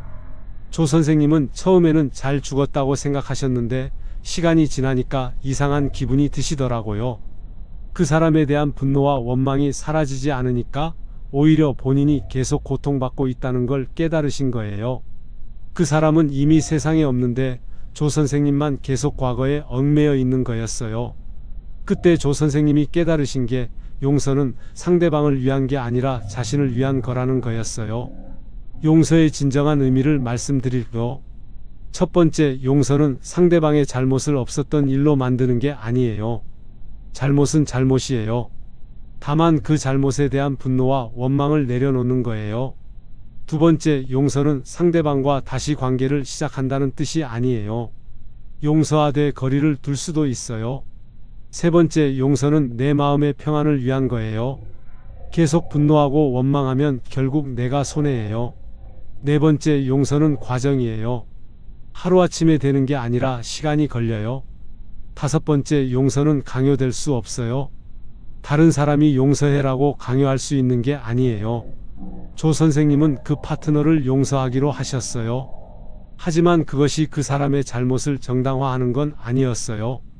다만 20년 넘게 자신을 괴롭혀온 분노와 원망을 내려놓기로 하신 거예요. 용서하고 나니까 정말 마음이 편해지셨다고 해요. 과거에 얽매이지 않고 현재와 미래에 집중할 수 있게 되었다고 하시더라고요. 용서는 상대방에게 주는 선물이 아니라 나에게 주는 선물이에요. 9번째로는 새로운 건전한 관계를 형성하는 방법에 대해 말씀드리겠습니다. 상처받은 관계를 정리하고 나면 새로운 사람들과 만날 기회가 생겨요. 이때 어떻게 하면 건전하고 좋은 관계를 만들 수 있을까요? 울산에서 사시는 58세 김 여사님 이야기를 들어보시겠어요? 이분은 몇 년 전에 오랜 친구들과 관계를 정리하셨어요. 서로 상처를 주고받는 관계였거든요. 처음에는 외로웠어요. 갑자기 만날 사람도 없고 연락할 사람도 없으니까요.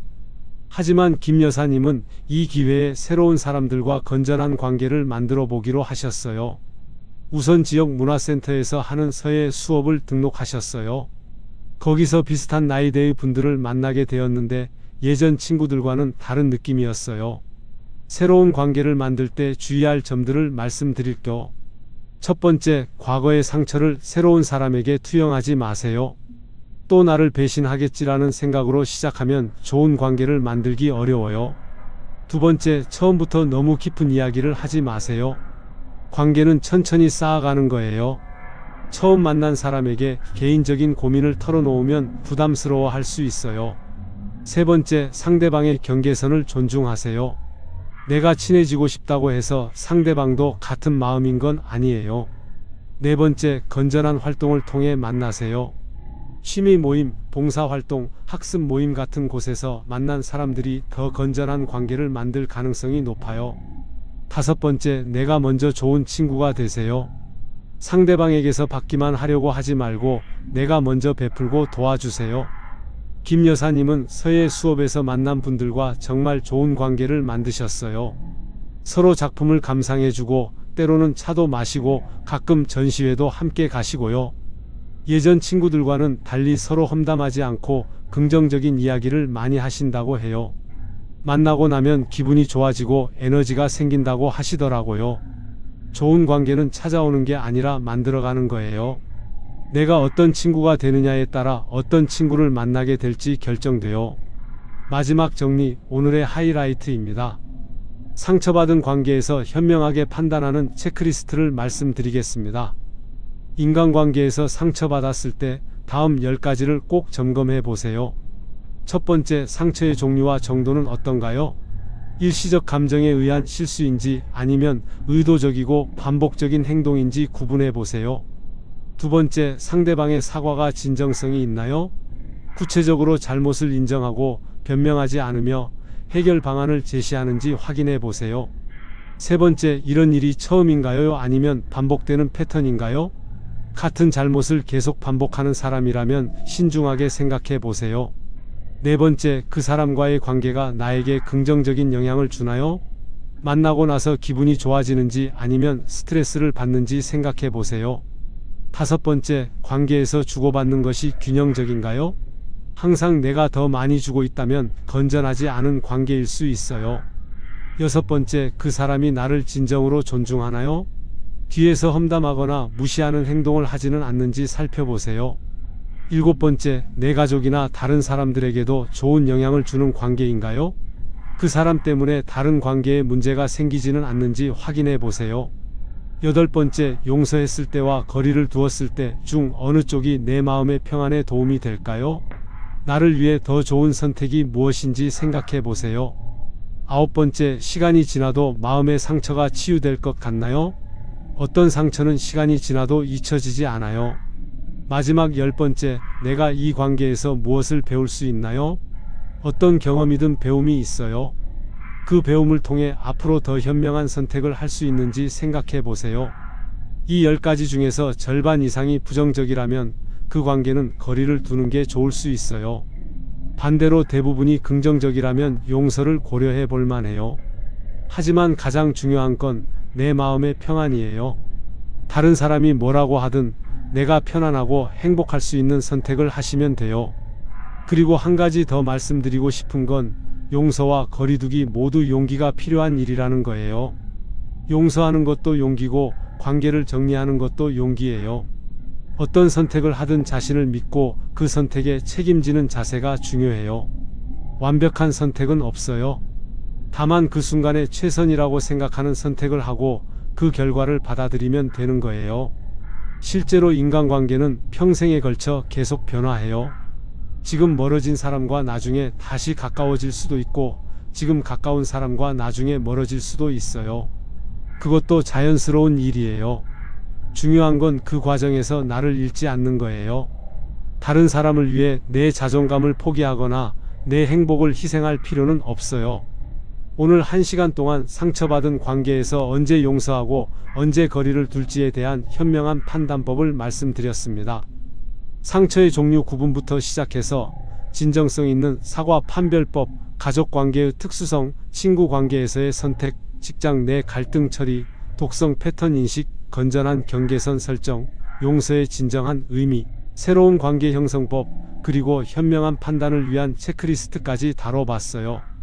특히 기억해 주셨으면 하는 것은 인간관계에서 가장 중요한 것은 내 마음의 평안이라는 점입니다.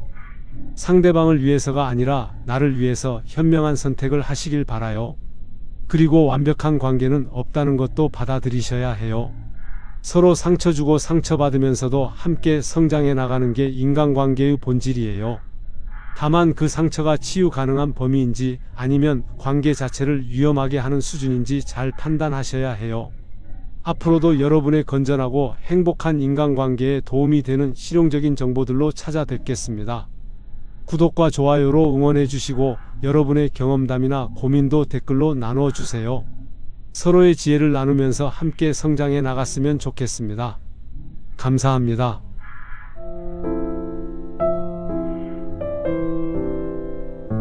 안녕하세요, 여러분. 오늘도 좋은 하루 보내고 계신가요? 얼마 전에 우리 동네 경로당에서 이런 이야기를 들었습니다. 70세 되신 박 할머님께서 이렇게 말씀하시더라고요. 요즘 새로 사귄 친구 때문에 마음이 너무 힘들어요. 처음엔 좋은 사람인 줄 알았는데 자꾸 돈 이야기만 하고 투자하자고 하고 우리 집안 사정까지 캐묻고, 이러면 안 되는 건 알겠는데 어떻게 해야 할지 모르겠어요. 여러분도 이런 경험이나 고민 있으시죠? 실제로 50대 이후 중장년층 중에 80% 이상이 새로운 인간관계에서 어려움을 겪고 계시더라고요.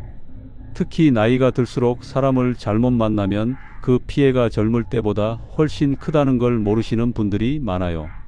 그런데 정말 놀라운 건 뭔지 아세요? 사람을 잘못 사귀면 단순히 마음만 힘든 게 아니라 재산 손실, 건강 악화, 가족관계 파탄까지 이어질 수 있다는 사실입니다. 실제로 이런 일들이 우리 주변에서 얼마나 많이 일어나고 있는지, 어떻게 막을 수 있는지 궁금하지 않으세요? 실제로 제가 아는 65세 김 할아버님은 잘못된 친구관계 때문에 3천만 원이라는 큰돈을 잃으셨어요. 반면에 같은 나이에 이 할머님은 현명한 판단으로 사기를 미리 막으시고 오히려 더 좋은 인간관계를 만들어가고 계세요. 이분들의 차이점은 바로 사람을 보는 눈과 경계선 세우기였습니다. 또 다른 분은 67세 나이에 새로운 모임에서 만난 사람들과 건전한 관계를 유지하시면서 노후를 더욱 풍요롭게 보내고 계시거든요. 이런 분들이 알고 있는 비밀이 따로 있더라고요. 오늘 1시간 동안은 나이 들어서 절대 사귀면 안 되는 사람들의 특징과 어떻게 하면 좋은 사람들과만 관계를 맺을 수 있는지를 제 경험과 전문가들의 조언을 바탕으로 하나하나 알려드리겠습니다. 이 영상을 끝까지 보시면 3가지 큰 도움을 받으실 수 있어요.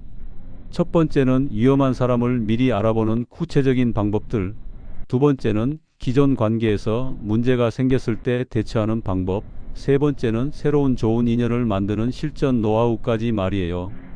여러분의 소중한 노후가 더욱 행복해질 수 있도록 함께 차근차근 알아보시죠. 먼저 가장 중요한 이야기부터 시작하겠습니다. 왜 나이가 들수록 사람 관계를 더 조심해야 하는지 말이에요. 젊을 때는 사람을 잘못 만나도 다시 시작할 기회가 많죠. 시간도 충분하고 체력도 있고 경제적으로도 회복할 여지가 있었어요. 하지만 50대, 60대, 70대가 되면 상황이 완전히 달라집니다. 실제로 이런 경우를 많이 봤어요. 58세 되신 최 아주머니 경우에요. 새로 이사간 동네에서 만난 이웃이 너무 친절하더래요. 언니, 우리 같이 운동해요. 언니, 좋은 투자처 있는데 같이 해봐요 라면서 계속 접근했다고 해요. 처음에는 정말 좋은 사람인 줄 알았대요. 그런데 6개월 후에 어떻게 됐을까요? 그 사람 말만 믿고 투자했던 1,500만 원이 모두 사라졌어요. 더 큰 문제는 그 사람이 최 아주머니의 다른 지인들에게도 똑같은 방식으로 접근해서 동네에서 완전히 매장당하셨다는 거예요. 이제 그 동네에서 살기가 너무 어색해져서 이사까지 생각하고 계시다고 하더라고요. 또 다른 사례도 있어요. 62세 박 할아버님 이야기인데요. 새로 가입한 등산 모임에서 만난 사람이 있었어요. 나이도 비슷하고 취미도 비슷하고 대화도 잘 통해서 금세 친해졌다고 해요. 그런데 그 사람이 점점 박 할아버님의 개인적인 일에 과도하게 간섭하기 시작했어요. 형님, 따님이 결혼은 언제 하나요? 집값이 많이 올랐을 텐데 팔 생각은 없어요? 요즘 연금은 얼마나 받으세요? 이런 식으로 사생활을 캐묻기 시작했다는 거예요. 나중에는 제가 아는 좋은 보험 상품이 있는데라면서 보험 가입을 종용하기까지 했대요. 박 할아버님이 거절하자 그 사람의 태도가 완전히 달라졌어요. 모임에서도 박 할아버님을 무시하고 다른 사람들한테는 박 할아버님 험담을 하고 다니고, 결국 박 할아버님은 그 소중한 등산 모임도 그만두셔야 했어요. 이런 일들이 왜 일어날까요? 나이가 들수록 우리는 외로움을 많이 느끼게 되거든요. 자녀들은 독립해서 나갔고 직장에서도 은퇴했고 만날 사람도 예전보다 줄어들죠. 그러다 보니까 새로운 사람이 다가와서 친절하게 대해주면 경계심을 낮추게 되는 거예요. 그런데 바로 이 지점이 위험한 거예요. 나쁜 의도를 가진 사람들은 이런 중장년층의 심리를 정확히 노리거든요. 처음엔 정말 좋은 사람인 것처럼 다가와요. 친절하고 배려심 많고 관심도 많이 보여주고요. 또 하나 중요한 점은 나이가 들면 판단력이 예전보다 조금씩 흐려질 수 있다는 거예요. 이건 자연스러운 노화 과정이에요. 특히 감정적으로 의존하게 되면 객관적인 판단이 더욱 어려워져요. 경제적인 측면에서도 더 조심해야 해요. 젊을 때는 돈을 잃어도 다시 벌 수 있었지만 이제는 은퇴 후 고정 수입이 제한적이잖아요. 한번 큰 손실을 보면 회복하기가 정말 어려워요. 건강 면에서도 마찬가지예요. 스트레스를 받으면 젊을 때보다 몸에 미치는 영향이 훨씬 커요. 혈압도 올라가고 잠도 못 자고 식욕도 떨어지고, 이런 상태가 지속되면 정말 큰 병으로 이어질 수 있어요. 그럼 지금부터는 구체적으로 어떤 사람들을 조심해야 하는지 알아보겠습니다. 첫 번째로 주의해야 할 유형은 처음 만났는데 지나치게 친밀하게 다가오는 사람들이에요. 정상적인 인간관계는 시간을 두고 천천히 깊어지는 게 자연스러워요. 그런데 어떤 사람들은 처음 만난 그날부터 형님, 언니라고 부르면서 마치 오랜 친구처럼 행동해요. 개인적인 이야기도 자꾸 묻고 자신의 사정도 털어놓으면서 급속도로 친밀감을 형성하려고 하죠. 실제로 이런 경우가 있었어요. 65세 되신 김 할머님이 복지관에서 새로 만난 사람이 있었는데 첫날부터 언니, 저랑 진짜 통하는 것 같아요. 언니 같은 분을 만나려고 여기까지 왔나 봐요 라면서 과도하게 친밀감을 표현했다고 해요. 그 사람은 김 할머님의 전화번호를 받자마자 매일 전화를 했어요. 언니, 오늘 뭐 하세요? 언니, 우리 같이 차 마시러 가요. 언니, 혼자 계시면 안 되니까 제가 놀러 갈게요. 이런 식으로 말이에요. 처음에는 김 할머님도 좋아하셨어요. 혼자 계시는 시간이 많으셨거든요. 그런데 나중에 보니까 그 사람의 진짜 목적은 김 할머님의 적금을 해지해서 자신이 하는 사업에 투자하라는 거였어요. 두 번째로 조심해야 할 유형은 돈과 관련된 이야기를 자꾸 꺼내는 사람들이에요. 물론 가까운 사이라면 경제적인 이야기를 할 수도 있어요. 하지만 아직 그렇게 친하지도 않은데 요즘 물가가 많이 올라서 생활비 부담이 크시죠? 연금만으로는 생활이 힘드실 텐데요. 이런 식으로 경제 상황을 은근히 떠보는 사람들은 위험해요. 특히 제가 아는 좋은 투자처가 있는데 지금 안 하면 나중에 후회해요. 저도 이걸로 많이 벌었어요. 이런 말을 하는 사람들은 더욱 조심하셔야 해요. 실제로 69세 되신 이 할아버님 경우에요. 새로 만난 친구가 형님, 요즘 은행 이자가 너무 낮잖아요. 제가 하는 투자는 은행 이자보다 10배는 더 나와요 라면서 계속 투자를 권했다고 해요. 저 같은 경우에는 1,000만 원 넣고 한 달에 100만 원씩 받고 있어요 라면서 통장까지 보여줬대요. 이 할아버님이 반신반의하면서 작은 금액부터 시작해 보자고 하니까 형님, 그런 마음가짐으로는 돈을 못 벌어요. 크게 투자해야 크게 벌어요 라면서 큰 금액을 종용했어요. 결국 이 할아버님은 2천만 원을 투자했다가 모두 잃으셨어요. 세 번째 유형은 다른 사람들과의 관계를 단절시키려고 하는 사람들이에요. 다른 사람들은 형님을 이해 못해요. 저만 형님을 진짜로 생각해요. 그 사람들은 형님한테 관심도 없어 보이던데요. 이런 식으로 다른 인간관계를 깎아내리면서 자신만 의존하게 만들려고 해요. 72세 되신 박 할머님 경우가 그랬어요. 새로 사귄 친구가 언니는 너무 좋은 분인데 기존 친구들이 언니를 제대로 못 알아보는 것 같아요. 저는 언니가 얼마나 소중한 분인지 알거든요 라면서 기존 친구들을 은근히 비하했다고 해요. 그러면서 점점 박 할머님을 기존 친구들과 떨어뜨려 놓으려고 했어요. 그 분들과 만나면 언니가 스트레스 받으실 것 같아요. 차라리 저랑 둘이서 더 좋은 시간 보내요. 이런 식으로요. 나중에 알고 보니까 그 사람은 박 할머님을 고립시킨 다음 자신의 종교단체에 가입시키려는 목적이 있었어요. 다행히 박 할머님의 딸이 이상함을 눈치채고 말려서 큰 피해는 면했지만 그 과정에서 기존 친구들과의 관계가 많이 상했다고 하더라고요. 네 번째로 조심해야 할 유형은 지나치게 개인적인 정보를 캐묻는 사람들이에요.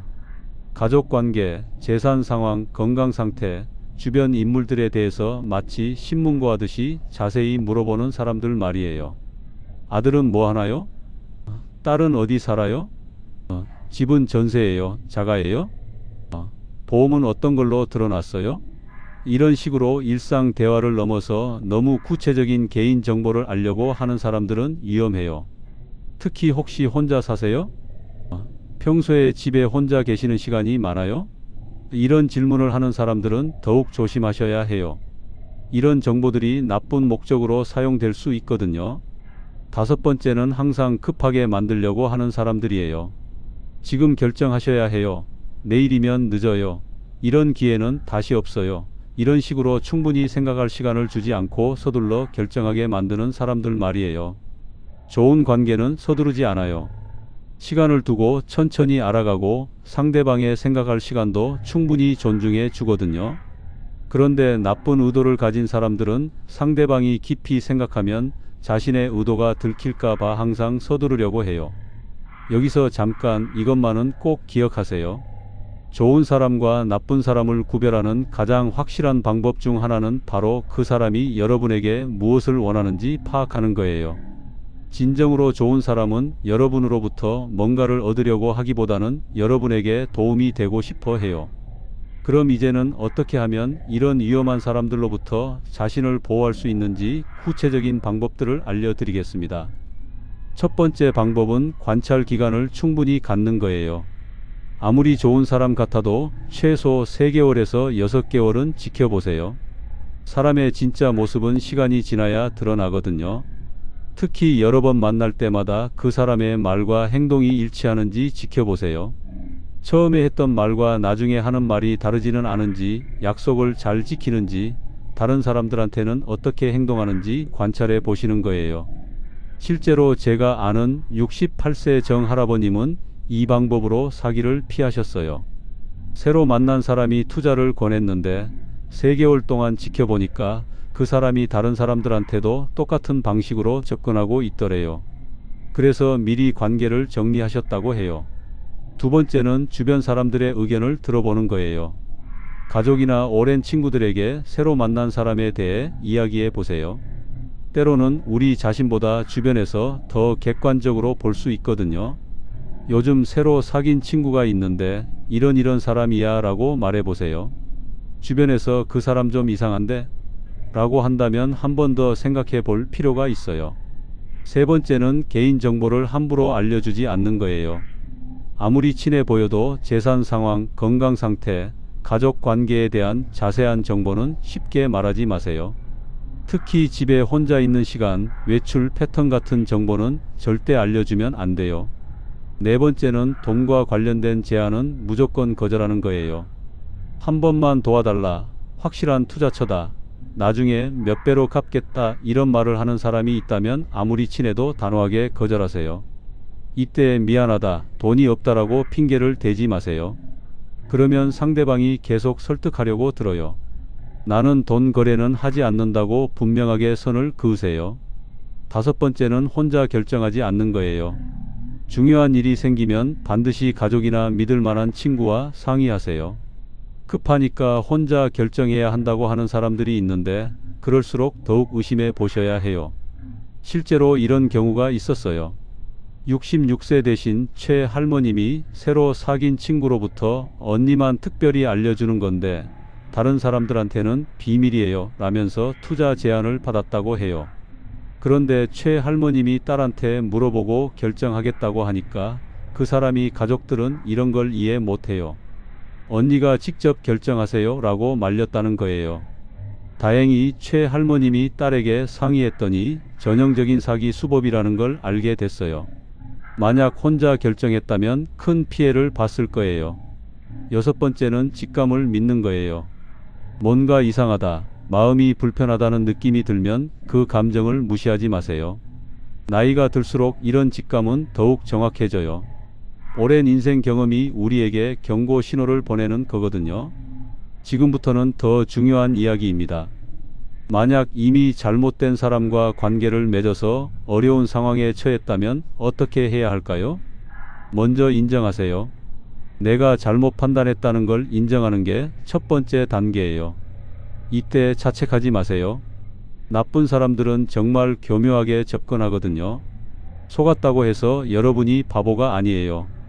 그 다음에는 관계를 정리해야 해요. 이게 가장 어려운 부분이죠. 특히 이미 정이 들었거나 상대방이 계속 연락을 하면 마음이 흔들릴 수 있어요. 하지만 분명하게 선을 그으세요.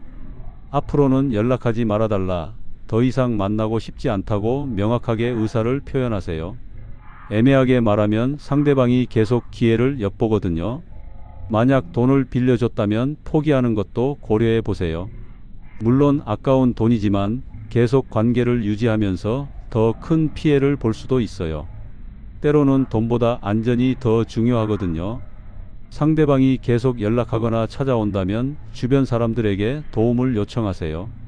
혼자서 해결하려고 하지 마시고 가족이나 친구들, 필요하다면 경찰이나 관련 기관에도 신고하세요. 또 하나 중요한 건 같은 실수를 반복하지 않기 위해 이번 경험에서 교훈을 찾는 거예요. 내가 왜 그 사람을 믿었을까? 어떤 신호를 놓쳤을까? 를 생각해 보시면 다음에는 더 조심할 수 있어요. 절반 지났는데 이제 핵심 중에 핵심입니다. 어떻게 하면 좋은 사람들과만 관계를 맺을 수 있는지 말씀드릴게요. 좋은 사람을 만나는 첫 번째 방법은 좋은 장소에서 만나는 거예요. 건전한 취미 활동, 봉사 활동, 평생 교육 프로그램, 종교 활동 등에서 만나는 사람들은 비교적 안전해요. 이런 곳에 나오는 사람들은 대부분 건전한 목적을 가지고 있거든요. 반대로 유흥업소나 도박장, 그리고 길거리에서 먼저 다가오는 사람들은 조심하셔야 해요. 좋은 사람은 보통 자연스러운 상황에서 만나게 돼요. 두 번째는 천천히 관계를 발전시키는 거예요. 급하게 친해지려고 하지 마시고 시간을 두고 서로를 알아가세요. 좋은 관계는 와인처럼 시간이 흘러야 더 깊어지고 좋아져요. 실제로 제가 아는 70세 김 할머님은 복지관에서 만난 친구와 1년 동안 천천히 친해지셔서 지금까지도 좋은 관계를 유지하고 계세요. 처음엔 가벼운 인사만 나누시다가 몇 달 후부터 함께 운동하시고 그 다음에는 가끔 차도 마시고 이런 식으로 자연스럽게 친해지셨어요. 세 번째는 주는 것과 받는 것의 균형이 맞는지 확인해 보는 거예요. 좋은 관계는 서로 주고받는 게 균형이 맞아요. 한쪽만 계속 주거나 한쪽만 계속 받는 관계는 건강하지 않아요. 예를 들어서 항상 여러분이 밥값을 내거나 항상 여러분 집에서만 만나거나 항상 여러분이 전화를 먼저 하는 관계라면 한번 생각해 보세요. 네 번째는 공통 관심사가 있는 사람과 친해지는 거예요. 취미, 관심사, 가치관이 비슷한 사람들과 만나면 자연스럽고 오래가는 관계를 만들 수 있어요. 등산을 좋아하시면 등산 동호회에서, 독서를 좋아하시면 도서관이나 독서 모임에서, 요리에 관심이 있으시면 요리 강습에서 만나는 분들과 친해져 보세요. 다섯 번째는 기존 인간관계를 소중히 하는 거예요.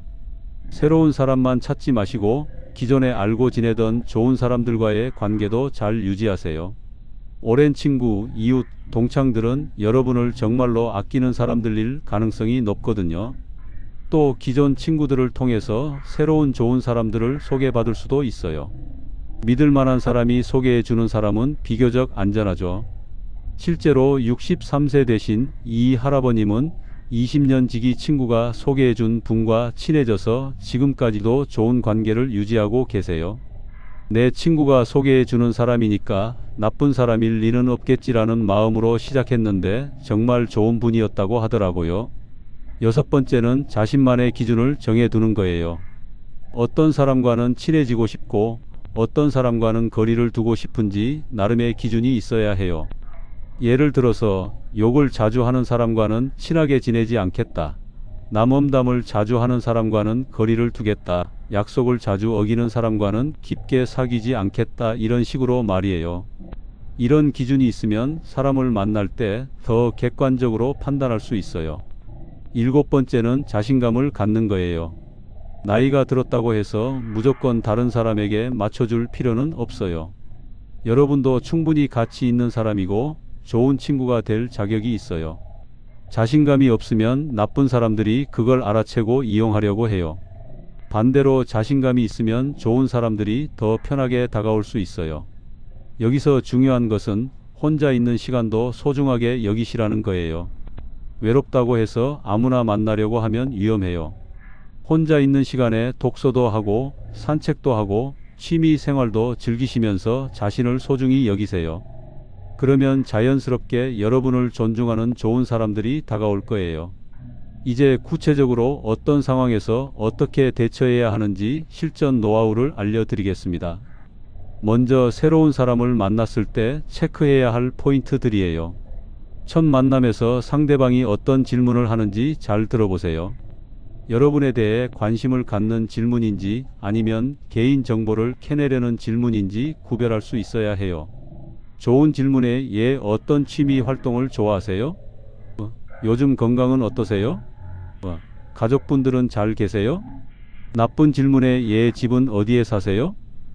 혼자 사세요? 연금은 얼마나 받으세요? 적금은 어디에 해놨어요? 또 상대방이 자신에 대해 어떻게 말하는지도 중요해요. 자신을 너무 과장해서 말하거나 반대로 너무 불쌍한 사람인 것처럼 동정을 끌려고 하는 사람들도 조심해야 해요. 두 번째로는 전화나 메시지를 받을 때 대처 방법이에요. 새로 만난 사람이 너무 자주 연락하면 부담스러울 수 있어요. 바쁘시겠지만 잠깐만 통화할까요? 라고 하면서 계속 전화하는 사람들이 있는데 이럴 때는 분명하게 선을 그으세요. 죄송한데 저는 전화보다는 직접 만나서 이야기하는 걸 좋아해요 라고 말하거나 요즘 좀 바빠서 전화 받기가 어려워요 라고 말해도 돼요. 특히 밤늦게 전화하거나 새벽에 문자를 보내는 사람들은 조심하세요. 상식적인 시간에 연락하는 게 기본 예의거든요. 세 번째는 만남을 가질 때 장소 선택이에요. 처음 몇 번은 반드시 공개된 장소에서 만나세요. 카페, 식당, 공원 같은 사람들이 많은 곳에서 만나시고 상대방 집이나 외진 곳으로 가자고 하면 거절하세요. 또 만날 때마다 상대방이 혼자 만나자고 고집한다면 의심해 보세요. 좋은 사람이라면 다른 사람들과 함께 만나는 것도 자연스럽게 받아들여요. 네 번째는 금전적인 제안을 받았을 때예요. 잠깐만 빌려달라, 좋은 투자처가 있다. 같이 사업을 해보자 이런 말을 들으면 어떻게 대답해야 할까요? 가장 좋은 방법은 나는 원칙적으로 돈 거래는 하지 않는다고 분명하게 말하는 거예요. 돈이 없어서라고 하면 그럼 조금이라도라고 계속 설득하거든요.